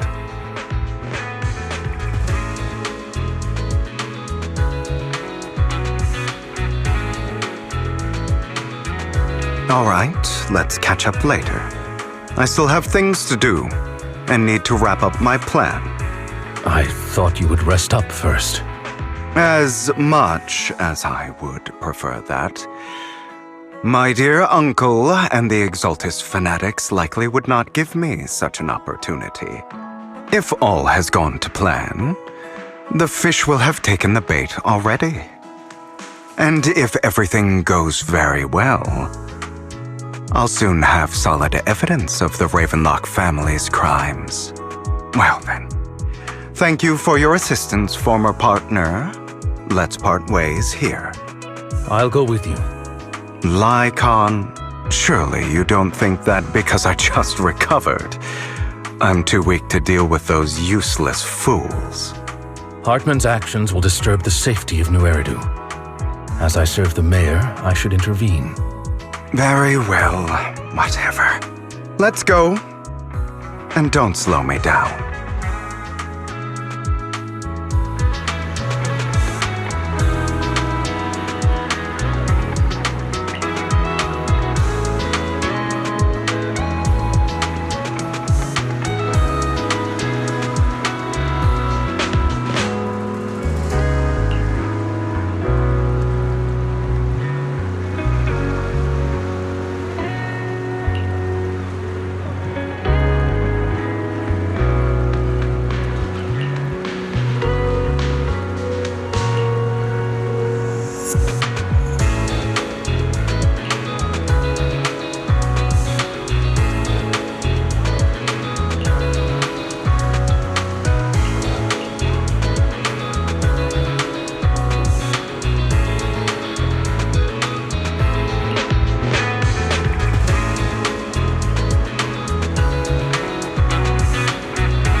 I'm sure you've heard about the missing workers from companies under the Ravenlock family, too.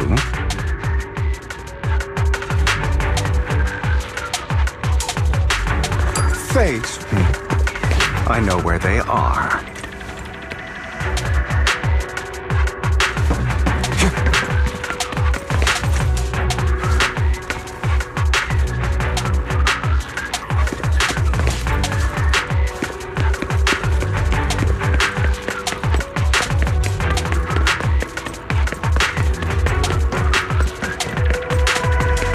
Those are Ravenlock's men. The workers with them are the victims who were tricked into going into the Hollow.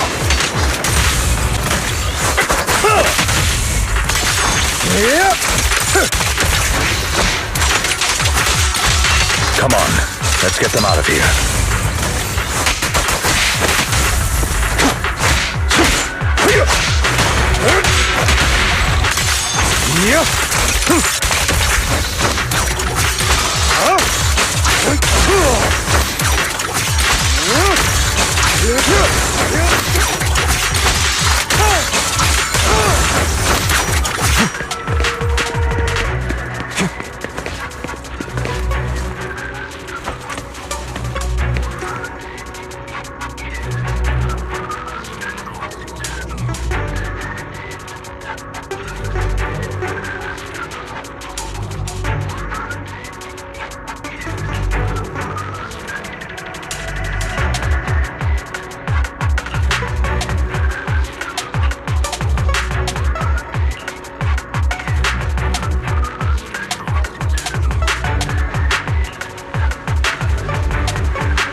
bunch of nobodies. Annoying as hell. Kill them! You're welcome to try.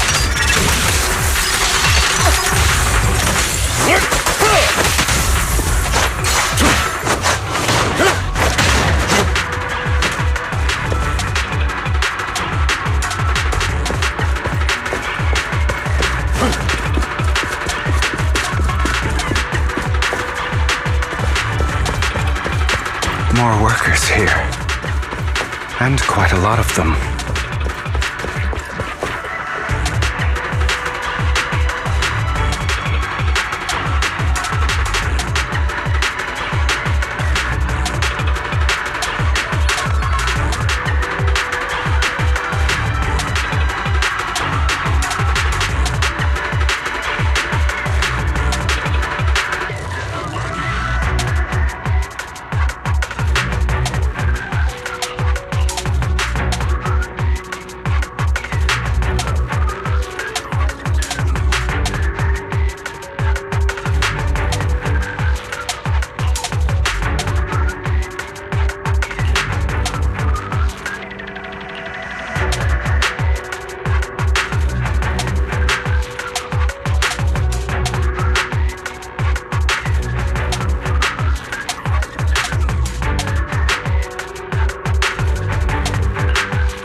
Is Hartman behind this, too?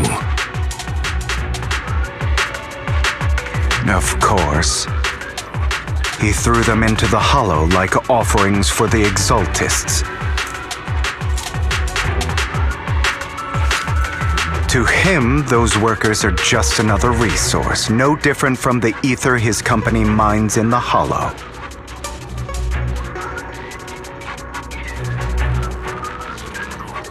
Pardon me, but the task at hand requires your urgent guidance.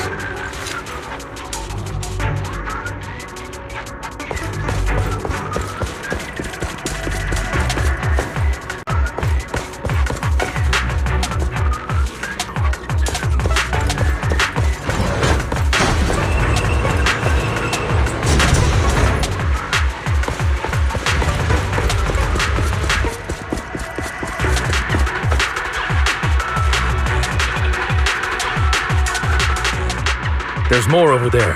Let's hurry. It's different this time. Don't rush in. Let's listen in on what they're saying first. I still need more direct evidence to ensure the plan is absolutely foolproof. The compensation you promised. All we have to do is follow you into the hollow for some simple tasks, and you'll give us a huge sum of dennies. It sounds real suspicious.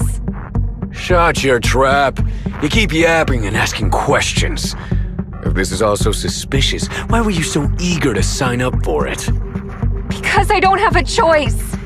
My daughter was previously caught in the hollow disaster and suffered severe corruption. The treatment costs have completely drained our family's savings. So that's why... It's the same for me. A serious illness at a senior age. I need the money. Who would risk taking a job like this unless they were desperate? I'll do it. No matter how suspicious. As long as I can get paid, I'll do anything. Even risk my life! Wait, you people from the Ravenlock family, you're part of a big company in Tops. You wouldn't go back on your word, right?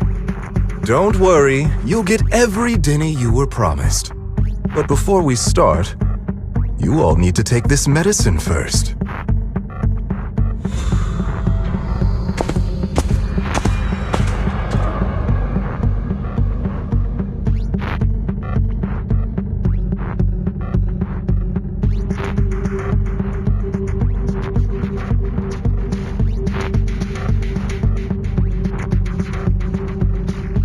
Bro, should we really be doing this already? These workers keep talking. We're wasting time like this. And the sooner they take it, the sooner it'll be over. Consider it an early release for them. What? You didn't say anything about having to take pills before. Look, this is good stuff, alright? It'll increase your ether aptitude. There's tons of people who'd kill for something like this. Exactly! You'll be working in the Hollow for several hours. This is essential medication. You have to take it before we continue. If you refuse, then you can forget about the job. Of course, you won't receive the compensation either. Lycon, what are you doing? Rescuing those workers, of course. There's clearly something off about those pills. We can't let them take them. Now is not the right time. As I said, we need more evidence to ensure the plan works. And as I said many years ago, you can't exploit innocence to achieve your goal. So that's how you see it. If that's not what you want me to think, then explain everything to me. All right. It's a little complicated, but simply put, these workers will be fine. Of course, it's your choice to trust me or not. But if you try to rush in, I will stop you. I trust you.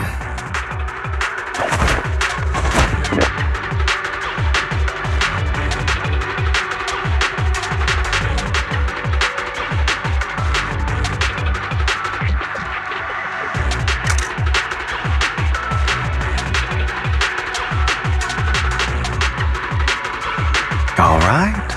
That's the evidence. Now we can go and beat them into the ground as much as you want.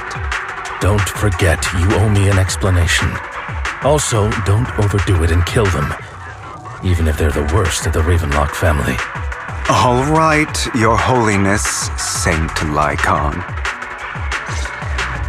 Who the hell are you? Why don't you take a guess? We're the ones here to stop you. Your legs? How are they?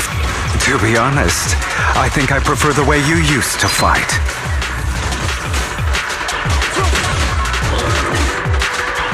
You had a lot more aggression. I've merely learned to control my strength. When I need to be aggressive, I will be. Freeze all evil! Can't remember the last time we worked this well as a team. Time to...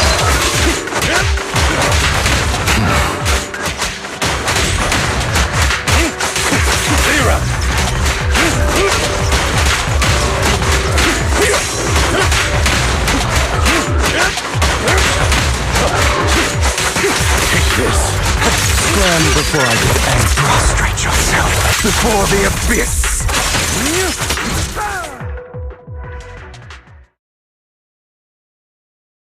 Ah, damn it! Who the hell are you? How dare you mess with the Ravenlock family! Ravenlock. Savor the name while you can, for it will soon cease to exist. What's that supposed to mean? It means exactly what I said. I think this might be good for you. Sever your ties while you can. You still have a chance to walk your own path. The family's honor comes above all else. Is that really what you think? I saw the compassion on your face just now. You're not from the main family, right? That's why you were assigned to these trivial tasks. But in reality, there's no need for you to keep playing this boring game for them. I don't have a choice. From the moment I was born into the Ravenlock family, You always have a choice, if you're willing to act. All right, let's end the small talk here.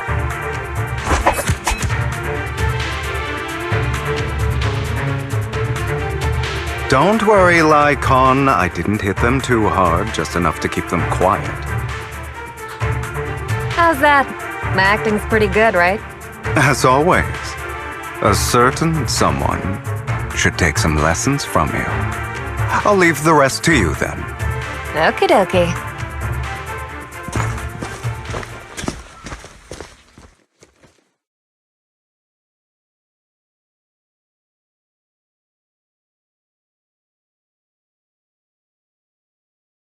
Okay, now can you tell me exactly what's going on here? As you can see, that worker just now was actually an informant of mine. The pills were swapped out with vitamin tablets. Outside of this batch, some workers have already taken the actual substance Hartman has. But rest assured, the antidote for it is already in development. I found the best in the field to help, and with the data I collected before, we should have results soon. I wanted to ask, the reason you decided to lock yourself in a room and endure the effects of the drug, besides getting evidence, it was also to collect data on this drug in order to create an antidote, correct? It seems you're not completely beyond hope. I thought you were just being stubborn. Sometimes I wonder if you know me at all. Then, I have one last question. Why did you never tell me any of this back then? The truth is, I heard everything. That entire conversation between you and Jack. Before he passed away in that small attic. When Jack called you aside and gave you those warnings. When he told me you might go down the wrong path? That's right. You never said anything. What would I even do?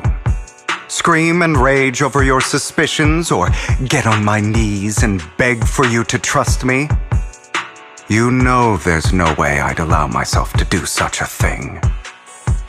Besides, back then, even I was confused about myself. Jack, he... It's all in the past. You don't need to explain anything to me. Enough. We should get going. If we're going to reminisce over the past, we should find a more suitable location.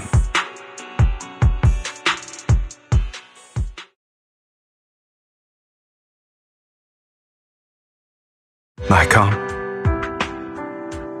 That incident back then. I didn't do it. It was a scheme Hartman devised to take over the family. It was Hartman who killed my father, too. I only discovered the truth long after the fact. I did indeed attack my father, and I thought he was dead. But he wasn't. I couldn't kill him. And even before that, if I hadn't hesitated, none of what followed would have happened. Even now, I still think they deserve death. But I no longer care to personally deliver that fate. They're beneath me. And I have more important things to do. You... I know we may never agree on that point, Lycon. I once wanted to fight against those ugly truths that defined me, but I discovered that the more I rejected them, the more painful it became. So, I could only accept that crazed, hateful, and malicious side of myself. As long as I know I will never become like my father, like Hartman, that is enough for me. You've changed. But I think that might be a good thing. Don't patronize me. You've changed a lot too, compared to before. I still disagree with Jack's words, and I won't forgive your betrayal. I will walk the path I believe is right. even if I must tread over thorns and through the mud. But I will also allow you to walk your own path. Lycon. Should I say thank you? You're welcome. Come to think of it, we haven't talked about your legs and eye. It was just an accident, not your fault. I'm doing well now. I hope you are too. On the contrary, perhaps I should be the one apologizing. I misjudged you. I used to think you wanted power, that everything you did was for your own ambitions. I thought you wanted the power to pass judgment on all in this world like a god. I am a god. I am my own god. Or you could say that in this world, everyone is their own god. There are many things that we are powerless to change. But there are also many choices we can make. Just as I said before, I am the only one who can kill me or save me. I'm glad you think that way. Let's go. I still have one last thing to do. To witness the end of Ravenlock.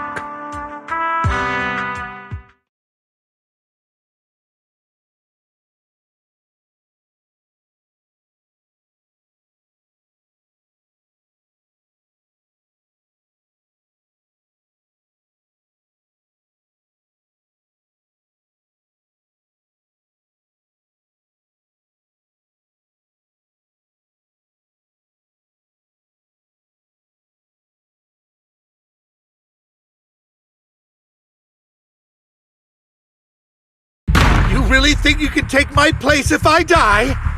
Never, you filthy bastard! Your little tricks mean nothing. As long as the Ravenlock family stands, I can still get back on my feet. You still don't get it, do you? This was never about avenging my father. And I don't care about taking your place. I didn't come this far just to kill you. That'd be pathetic. Right on cue. Why don't you take a look at this, Uncle? On behalf of TOPS, I'd like to clarify that we had no involvement in the Ravenlock family's actions. TOPS is officially terminating all partnerships with the Ravenlock family, effective immediately. We will have no further affiliation with them. Are you crazy? What the hell do you get out of ruining the Ravenlocks? You want to be a petty thief forever? Thief? Oh, Uncle. Allow me to reintroduce myself. I'm the name people whisper about. The one who robs the rich and gives to the poor. I'm the master con artist who can fool anyone, anytime. I'm the leader of Mockingbird. The one who turns every headline into my own stage. I have friends who'd catch me if I fall, partners who'd shed tears for me, and allies who always have my back. I am Hugo Vlad. You're the one who needs the Ravenlock name. I never did. You ungrateful bastard! You should have never been born. You flatter me. Same goes for you, Uncle.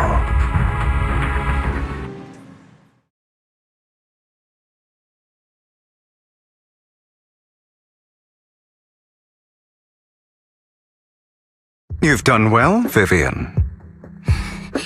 You had better give me an explanation. And here I thought this would be a touching reunion. What's with all the anger? Hugo, I'm a member of Mockingbird too. And I mourned your death. Listen, Vivian. I don't want you or the people you cherish to get caught up in danger because of me. I've always been selfish. so I don't hesitate to use you all as variables in my plans. But it is because I am selfish that I also don't want my failures to affect my treasured companions. In any case, if you were in the same position, would you not make the same decisions? Lycon's taking care of everything outside. We should go. Also, Wise, thank you. And I'm sorry for the whole act where I threatened you. It was the only way for Hartman to drop his guard against you and leave you be. I, Hugo Vlad, am forever indebted to you.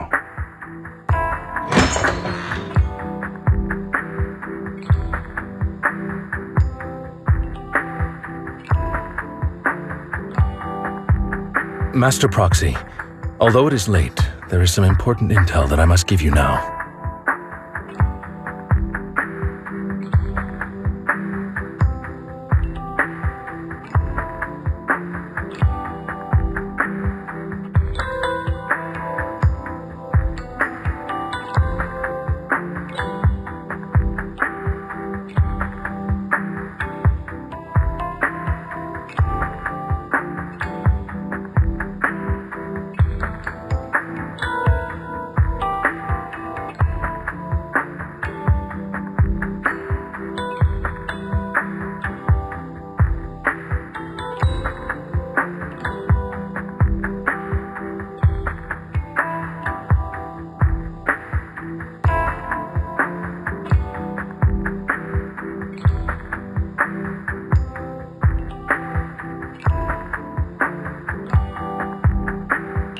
Did you know about Hugo's plan to fake his death and everything that's been happening, Lycon?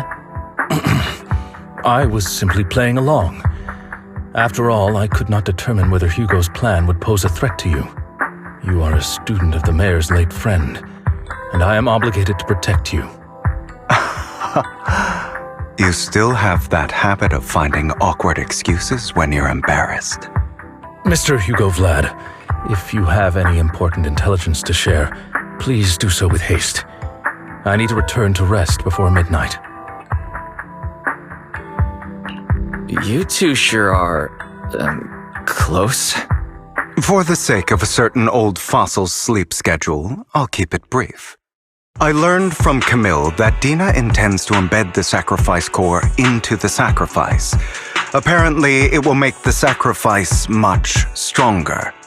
Sacrifices created this way will not retain their minds and will indiscriminately attack all living beings, including their creator. So the Exaltists don't do this. It would bring them no benefit. But Dina's concoction can control people's minds. If a person takes the pill and is injected with the serum Landon left behind, the sacrifice would be under its creator's control.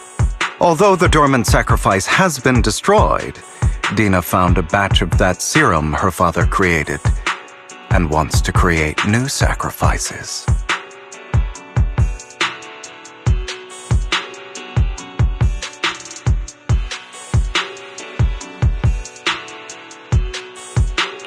Putting aside the sacrifice for now, Hartman's sacrifice core is fake.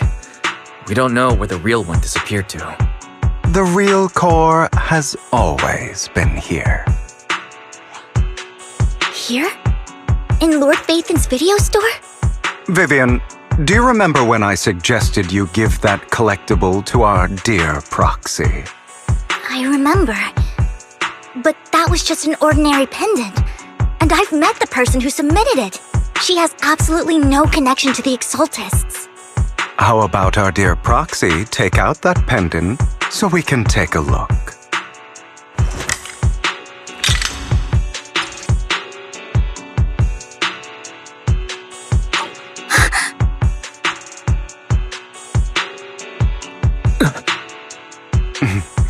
I'll take your surprised expressions as a compliment for my little trick. I will hand over this core to the mayor as agreed, since he fulfilled his promise to protect Vivian and the manager while I was pretending to be dead. I won't go back on my promises. No wonder the mayor would promote rhetoric favorable to Mockingbird. I can't believe I thought he was actually being sincere. Since we have the sacrifice core, all we have to do now is stop Dina from using innocent people to make more sacrifices. Yes, and we need to destroy the last batch of Landon's serum. Hopefully with no options left, Dina will give up her obsession. All right, that's the important stuff. I'm going to go and confirm where Landon's serum's been stashed. I'll contact you again once I have something.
Landon's stash should be somewhere nearby. I did some digging. Some of the missing workers were brought here too. Don't touch me. Dina's getting ready to make her move. Don't worry, we'll clear them out.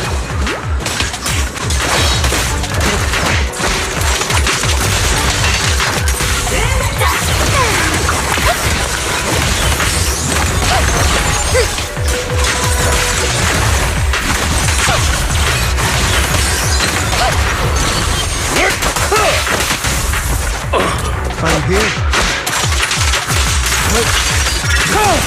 Repent!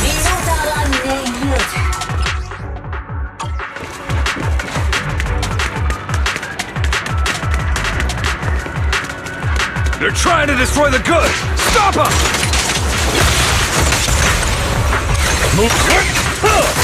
We need to take care of the guards first. I'm part of Mockingbird too. Some of the serum is stored in this warehouse.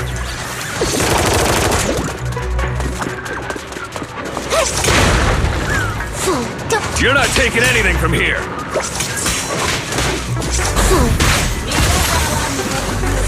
You go. Get the guards first.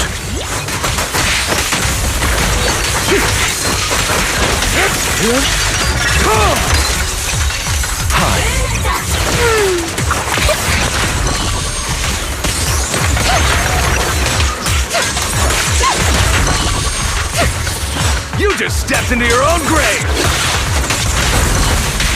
Allow me to reach your soul.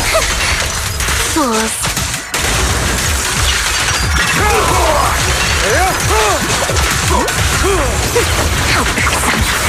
Don't look straight at me. With this power? Prostrate yourself before the abyss.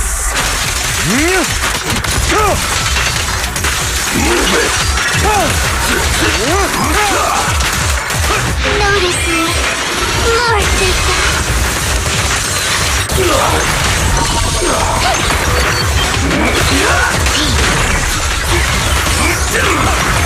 I'll take you. In position. Time to. I'll write the end of your nightmare.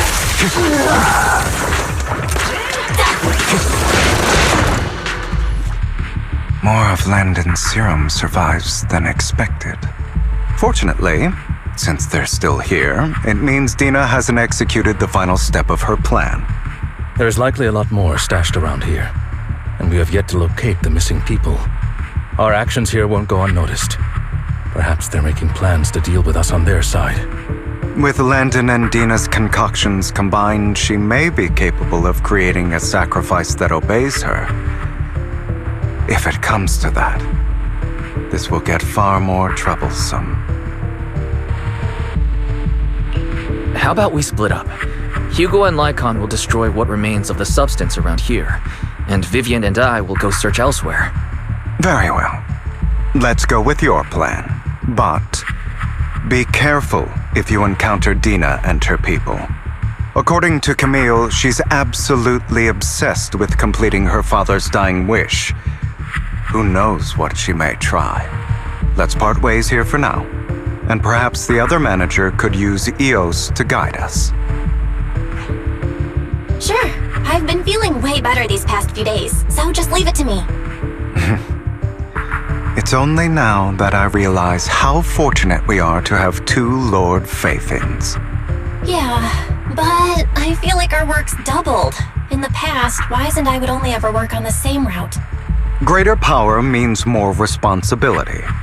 And in any case, I'm sure the mayor would be able to provide double compensation. He's a very generous person, after all. Right, Lycon? I will request additional compensation from the mayor. It's not about compensation. It's just... I'm still not used to us being separated in the Hollow, so I'm worried about Wise's safety. Oh, but I have no doubt in your abilities. I just haven't gotten used to it yet.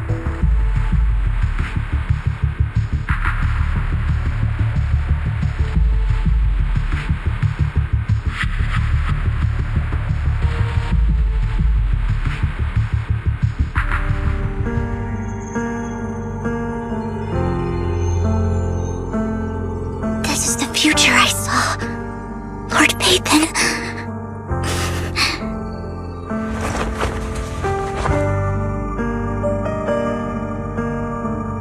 I'm sorry. This time, I will make sure the future I saw does not come to pass. I don't want to bring you misfortune. That's all I wish for.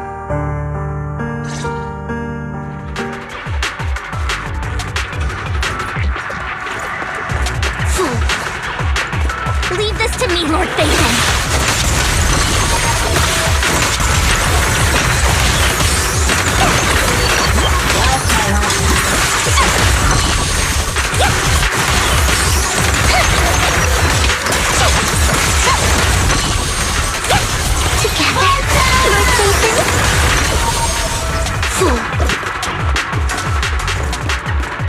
Nathan, there might be more serum here.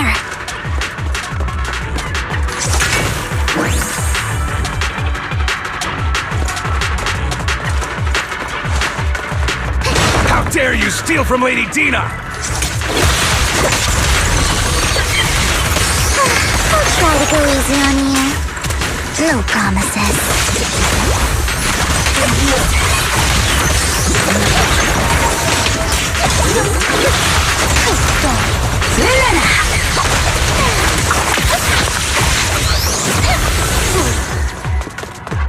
There are containers by the fissure.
It must have been tough for you to find this place.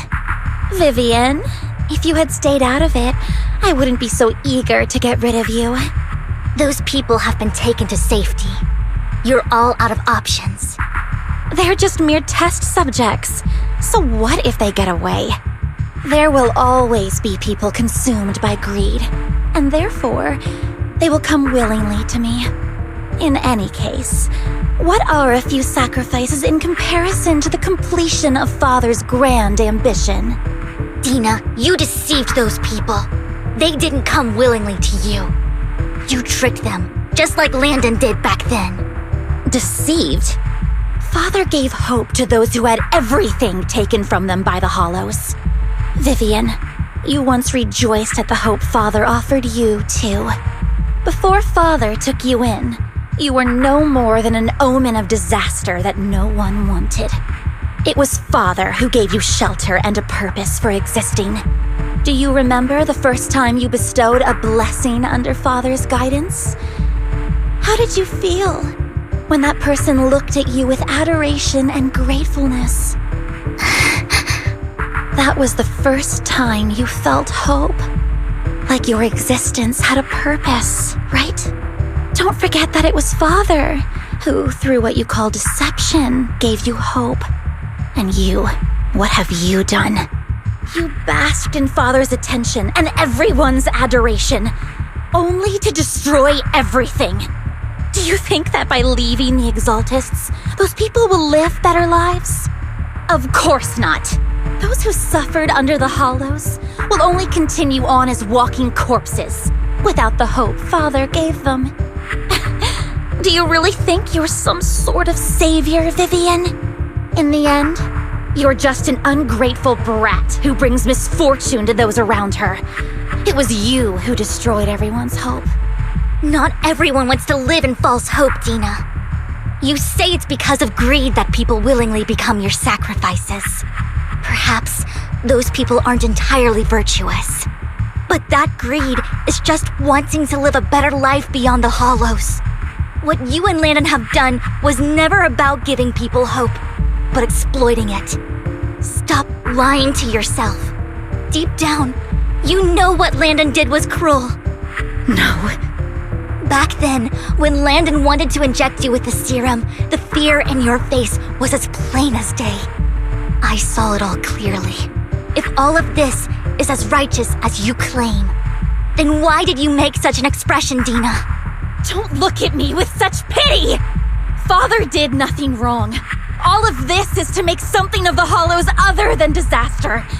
That's everyone's only hope. Dina, it's not too late to stop. Stop living in this lie. You know what would happen if a sacrifice loses control and escapes the Hollow. It's not the Hollows that are to blame for those people's deaths, but the hope you keep talking about. That will cause more despair and claim more lives. That is merely the necessary sacrifice to accomplish a greater goal. No one deserves to be a sacrifice. Your hypocritical magnanimity disgusts me. I can always go and get more test subjects if they've escaped. And I will be able to replicate Father's serum with enough time. With you gone, I'll be able to complete Father's gift to the Creator and fulfill his last wish. Camille, release the failed subjects. Lady Dina. Camille, are you going to do what you did before? You keep saying you'll follow the Creator, but it's all lies. Lady Dina, the Hollows took my family from me. I understand that there's no way to get back what I've lost. It was Lord Landon who told me that the Creator would guide me. One day, Hollows will no longer be disasters. Everyone will be able to survive inside them. I look forward to the day when this hope becomes reality. I watched you grow up, and I know that you've always looked up to your father. He gives you hope, and I destroyed that hope with my own hands. I know the pain of loss, so I've always felt guilty. I want to atone for the hope I destroyed. But Dina, I don't want to ruin more lives, and I don't want to continue watching you destroy yourself. Vivian is right. Not everyone wants to live in false hope. So, please, stop. Camille, are you abandoning me too? I'm not abandoning you. I just don't want to see you go past the point of no return. The point of no return? I passed that point ages ago. No, Dina. You can still turn back. I'll be your way back. Where are you going, Camille? I made a deal with Hugo and the mayor. If someone needs to take the fall for this, let it be me. I did it. All of it. I've been forcing Landon's only daughter, Dina, to research how to create sacrifices. I colluded with the Ravenlock family for my own gain. Everything Dina did was under duress. Since I've kept her captive for so long, she doesn't have the skills to survive as an independent member of society. She'll need a caretaker and teacher. Someone who will look after her and educate her. No! I refuse, Camille! I refuse to accept this! Dina, I'm going to dispose of those failed subjects. I won't allow it! You'll die! I won't allow it! You can't leave me. I command you!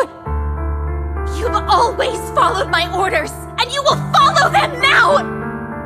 It wasn't your orders that I've been following. My younger sister, who was stolen from me by the Hollows, also had such beautiful red hair. When Landon told me the Creator could bring me hope, you were standing there, right behind him. I was certain, then and there, that this was the hope the Creator had given me. Start over, Dina. You still have so long, so much time. You'll make friends, find people who love you, and make many beautiful memories. That's not what I want! Camille, you're not allowed to die! I won't allow it! I won't allow it! Goodbye, Dina. And I'm sorry, Vivian. I'll leave the rest to you.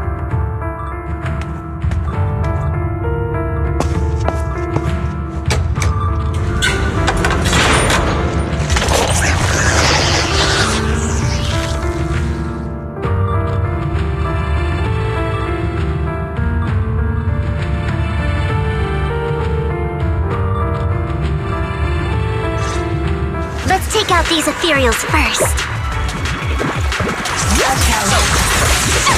We can't let Camille's efforts go to waste.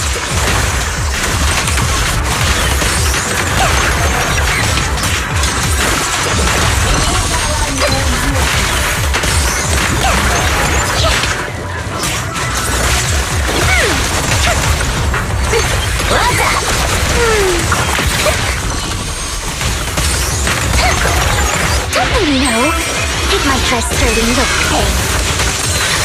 Let's go after Dina, Lord Phaethon.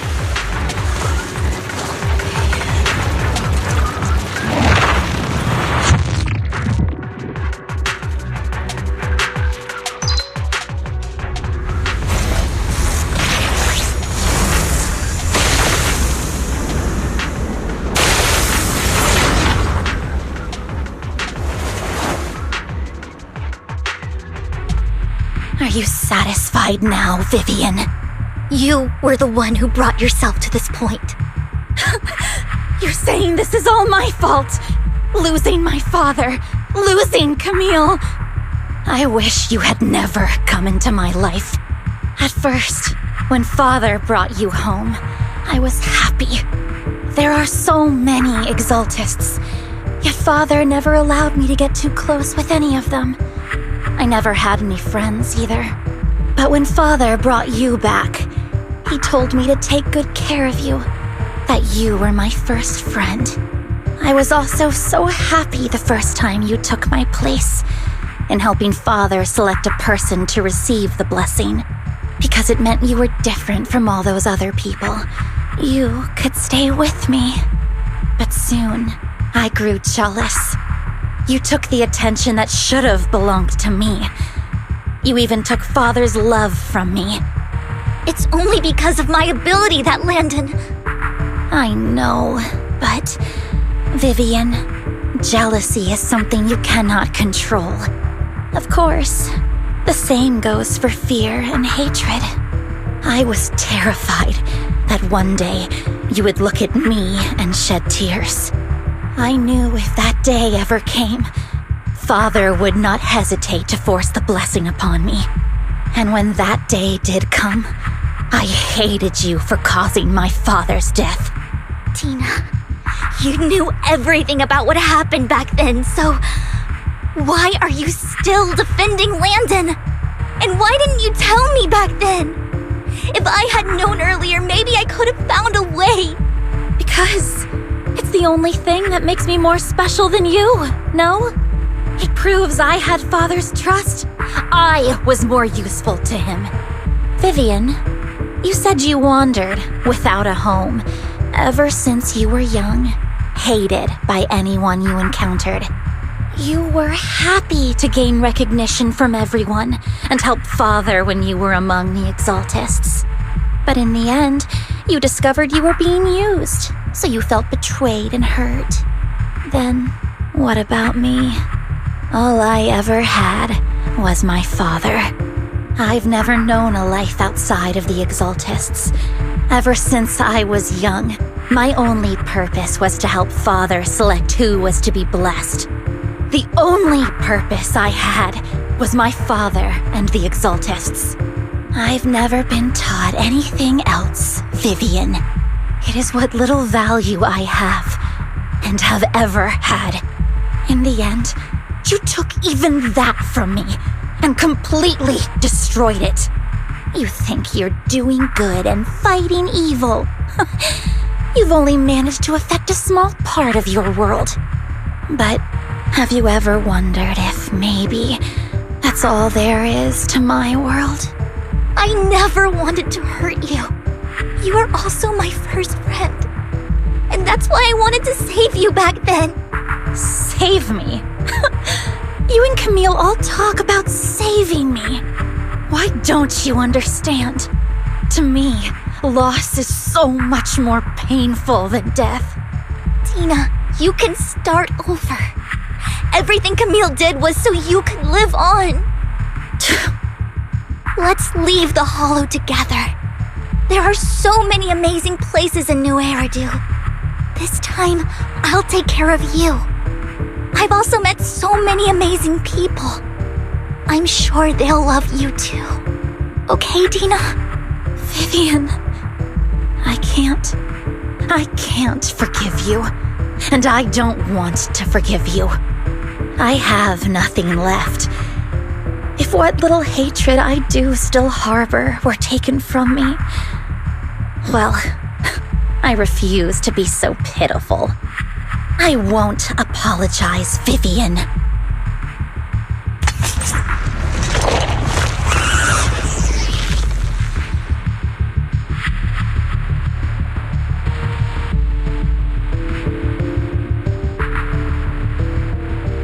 I don't want to hate myself, so I can only hate you for killing my father, and hate Camille for leaving me. That's just the kind of person I am, hateful and despicable. I refuse to owe anyone anything. I refuse to feel regret. I won't. Vivian, I will keep hating you. I will take all who are precious to you. I will also hate Camille, so I won't do as she wished and start a new life. Vivian, if you had never existed, if I had never, you would be... Lord Phaethon, please do not interfere. She was my first friend. I'm going to bid her farewell.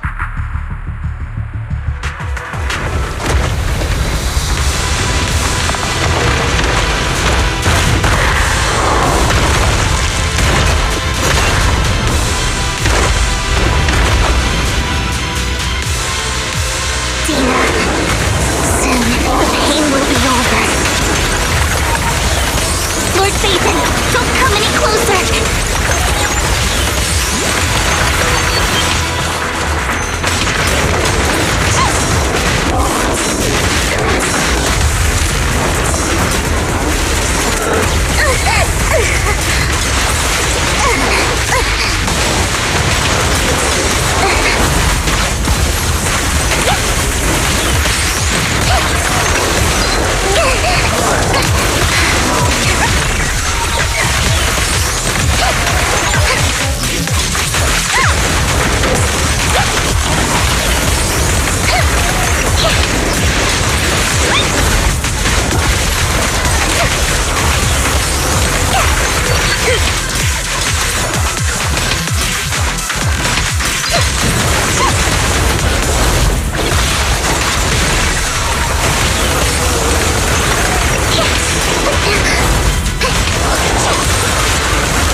Vivian, behind you!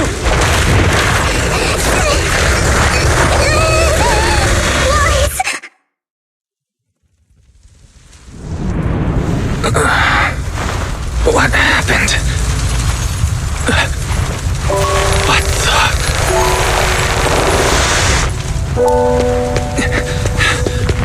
Vivian! Lies. Don't come near me. This is my own choice.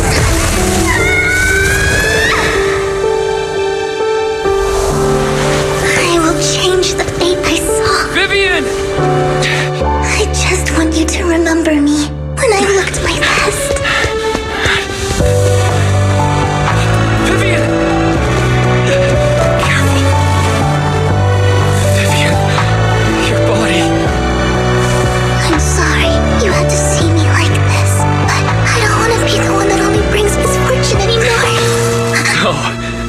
There's got to be another way. It's so warm, and the night is beautiful. Vivian?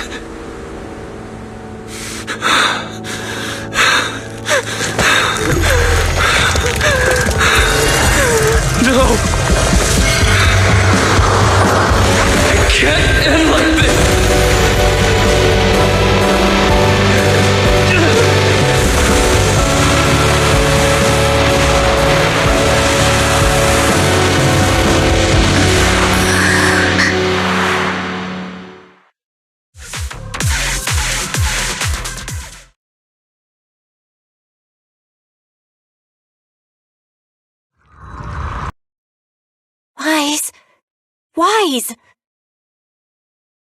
Wise, you're finally awake. I'm at the store?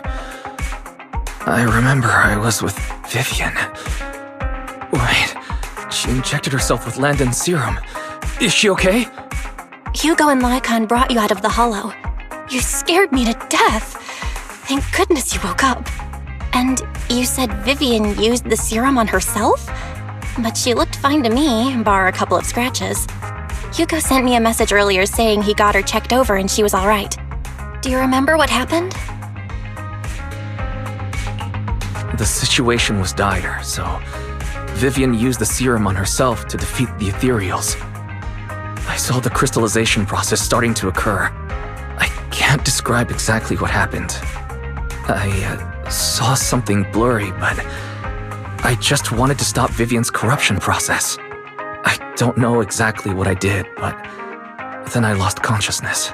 What happened after that? When I let Hugo and Lycon there, it was just you and Vivian lying there on the ground. We couldn't wake either of you. Let's put that aside for now. Do you feel any discomfort, Wise? I'm a bit dizzy, but otherwise, I'm fine. Don't worry. Phew, that's good. You should rest for tonight. Hugo and Vivian said they'll come over tomorrow, so we can discuss the details then. Okay. Sorry for worrying you, Belle. Good night.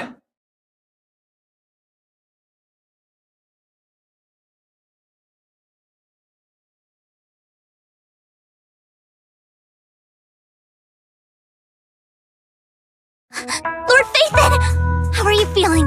No headaches? Leg pains? Heart palpitations? Loss of appetite? Vivian? I was just so worried. Sorry.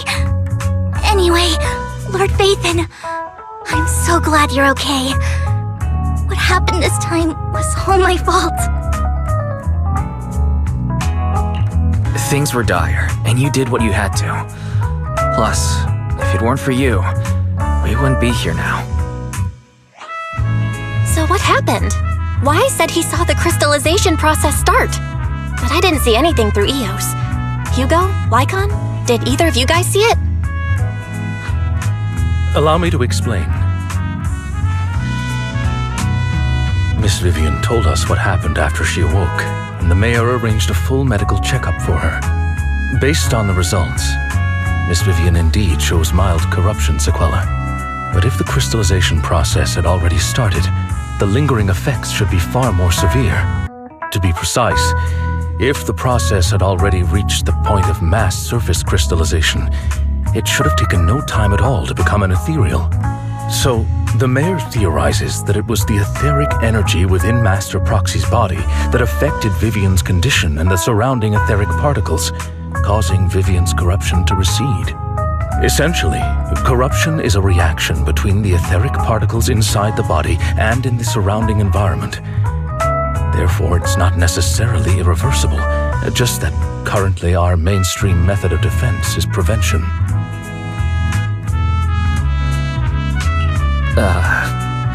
I'm having a hard time believing that, even if it's coming from you, Lycon. It's almost like you're claiming I can manipulate etheric energy. Master Proxy, you are special. This is a gift your teacher left you. A gift from our teacher? How come I never knew about it? I don't know all the details, so I cannot explain everything to you. My apologies. However, Miss Yixuan might be able to answer some of your questions. She will visit you sometime soon, so please feel free to ask her any questions you may have. She has quite an eccentric personality.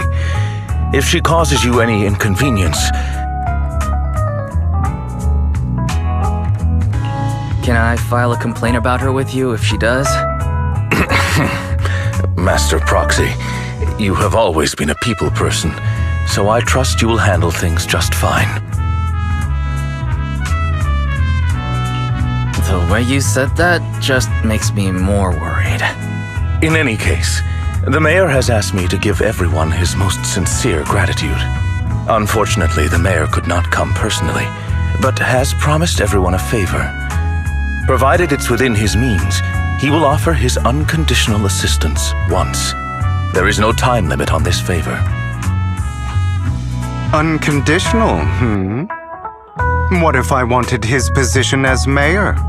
If that is what you desire, then the mayor and his subordinates will be first in line to vote for you in the next election. As for the other votes, you'll have to work for them on your own. But should you assume office, I hope you take full responsibility for handling all day-to-day matters and lead by example. By sheer happenstance, the mayor has provided you with a copy of his current assignment, the City Waste Sorting and Processing proposal. Old fox. Well, can I request Lord Phaethon's? The mayor imagined you might ask. I have prepared all the necessary documents, and the ceremony expenses will be covered by the mayor as a gift. As long as Master Proxy agrees, we can sign and process the documents immediately. But this matter requires mutual consent and cannot involve coercion, confinement, or one party's lack of consciousness. Stop! I would never do that to Lord Phaethon! Probably. At least not today. As for you, Master Proxies, the mayor has some sense of what you desire. That said, he hopes you might speak with Miss Yixuan first before you decide the timing of that favor.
Have a cup of coffee to jumpstart your day.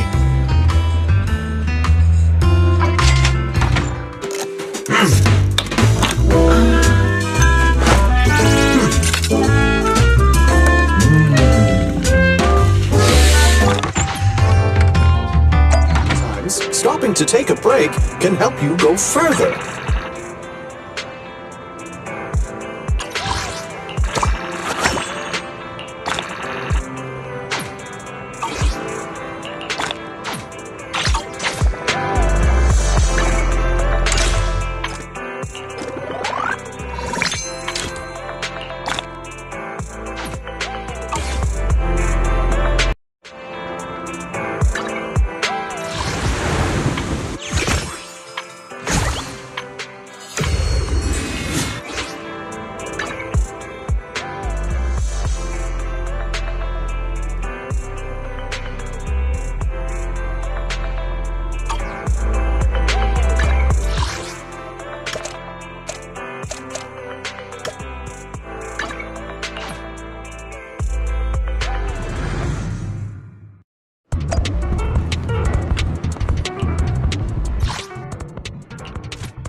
You got it.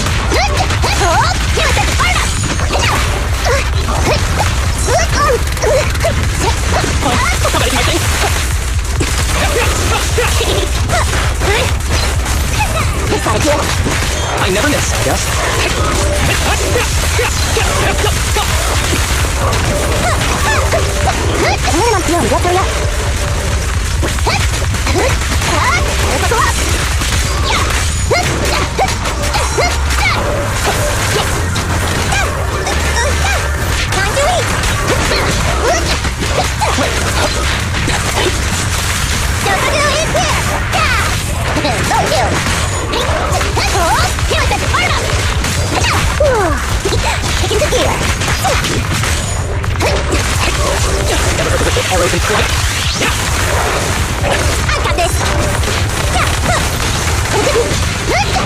I can also become an Asura! Coming through!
A cup of coffee to jumpstart your day.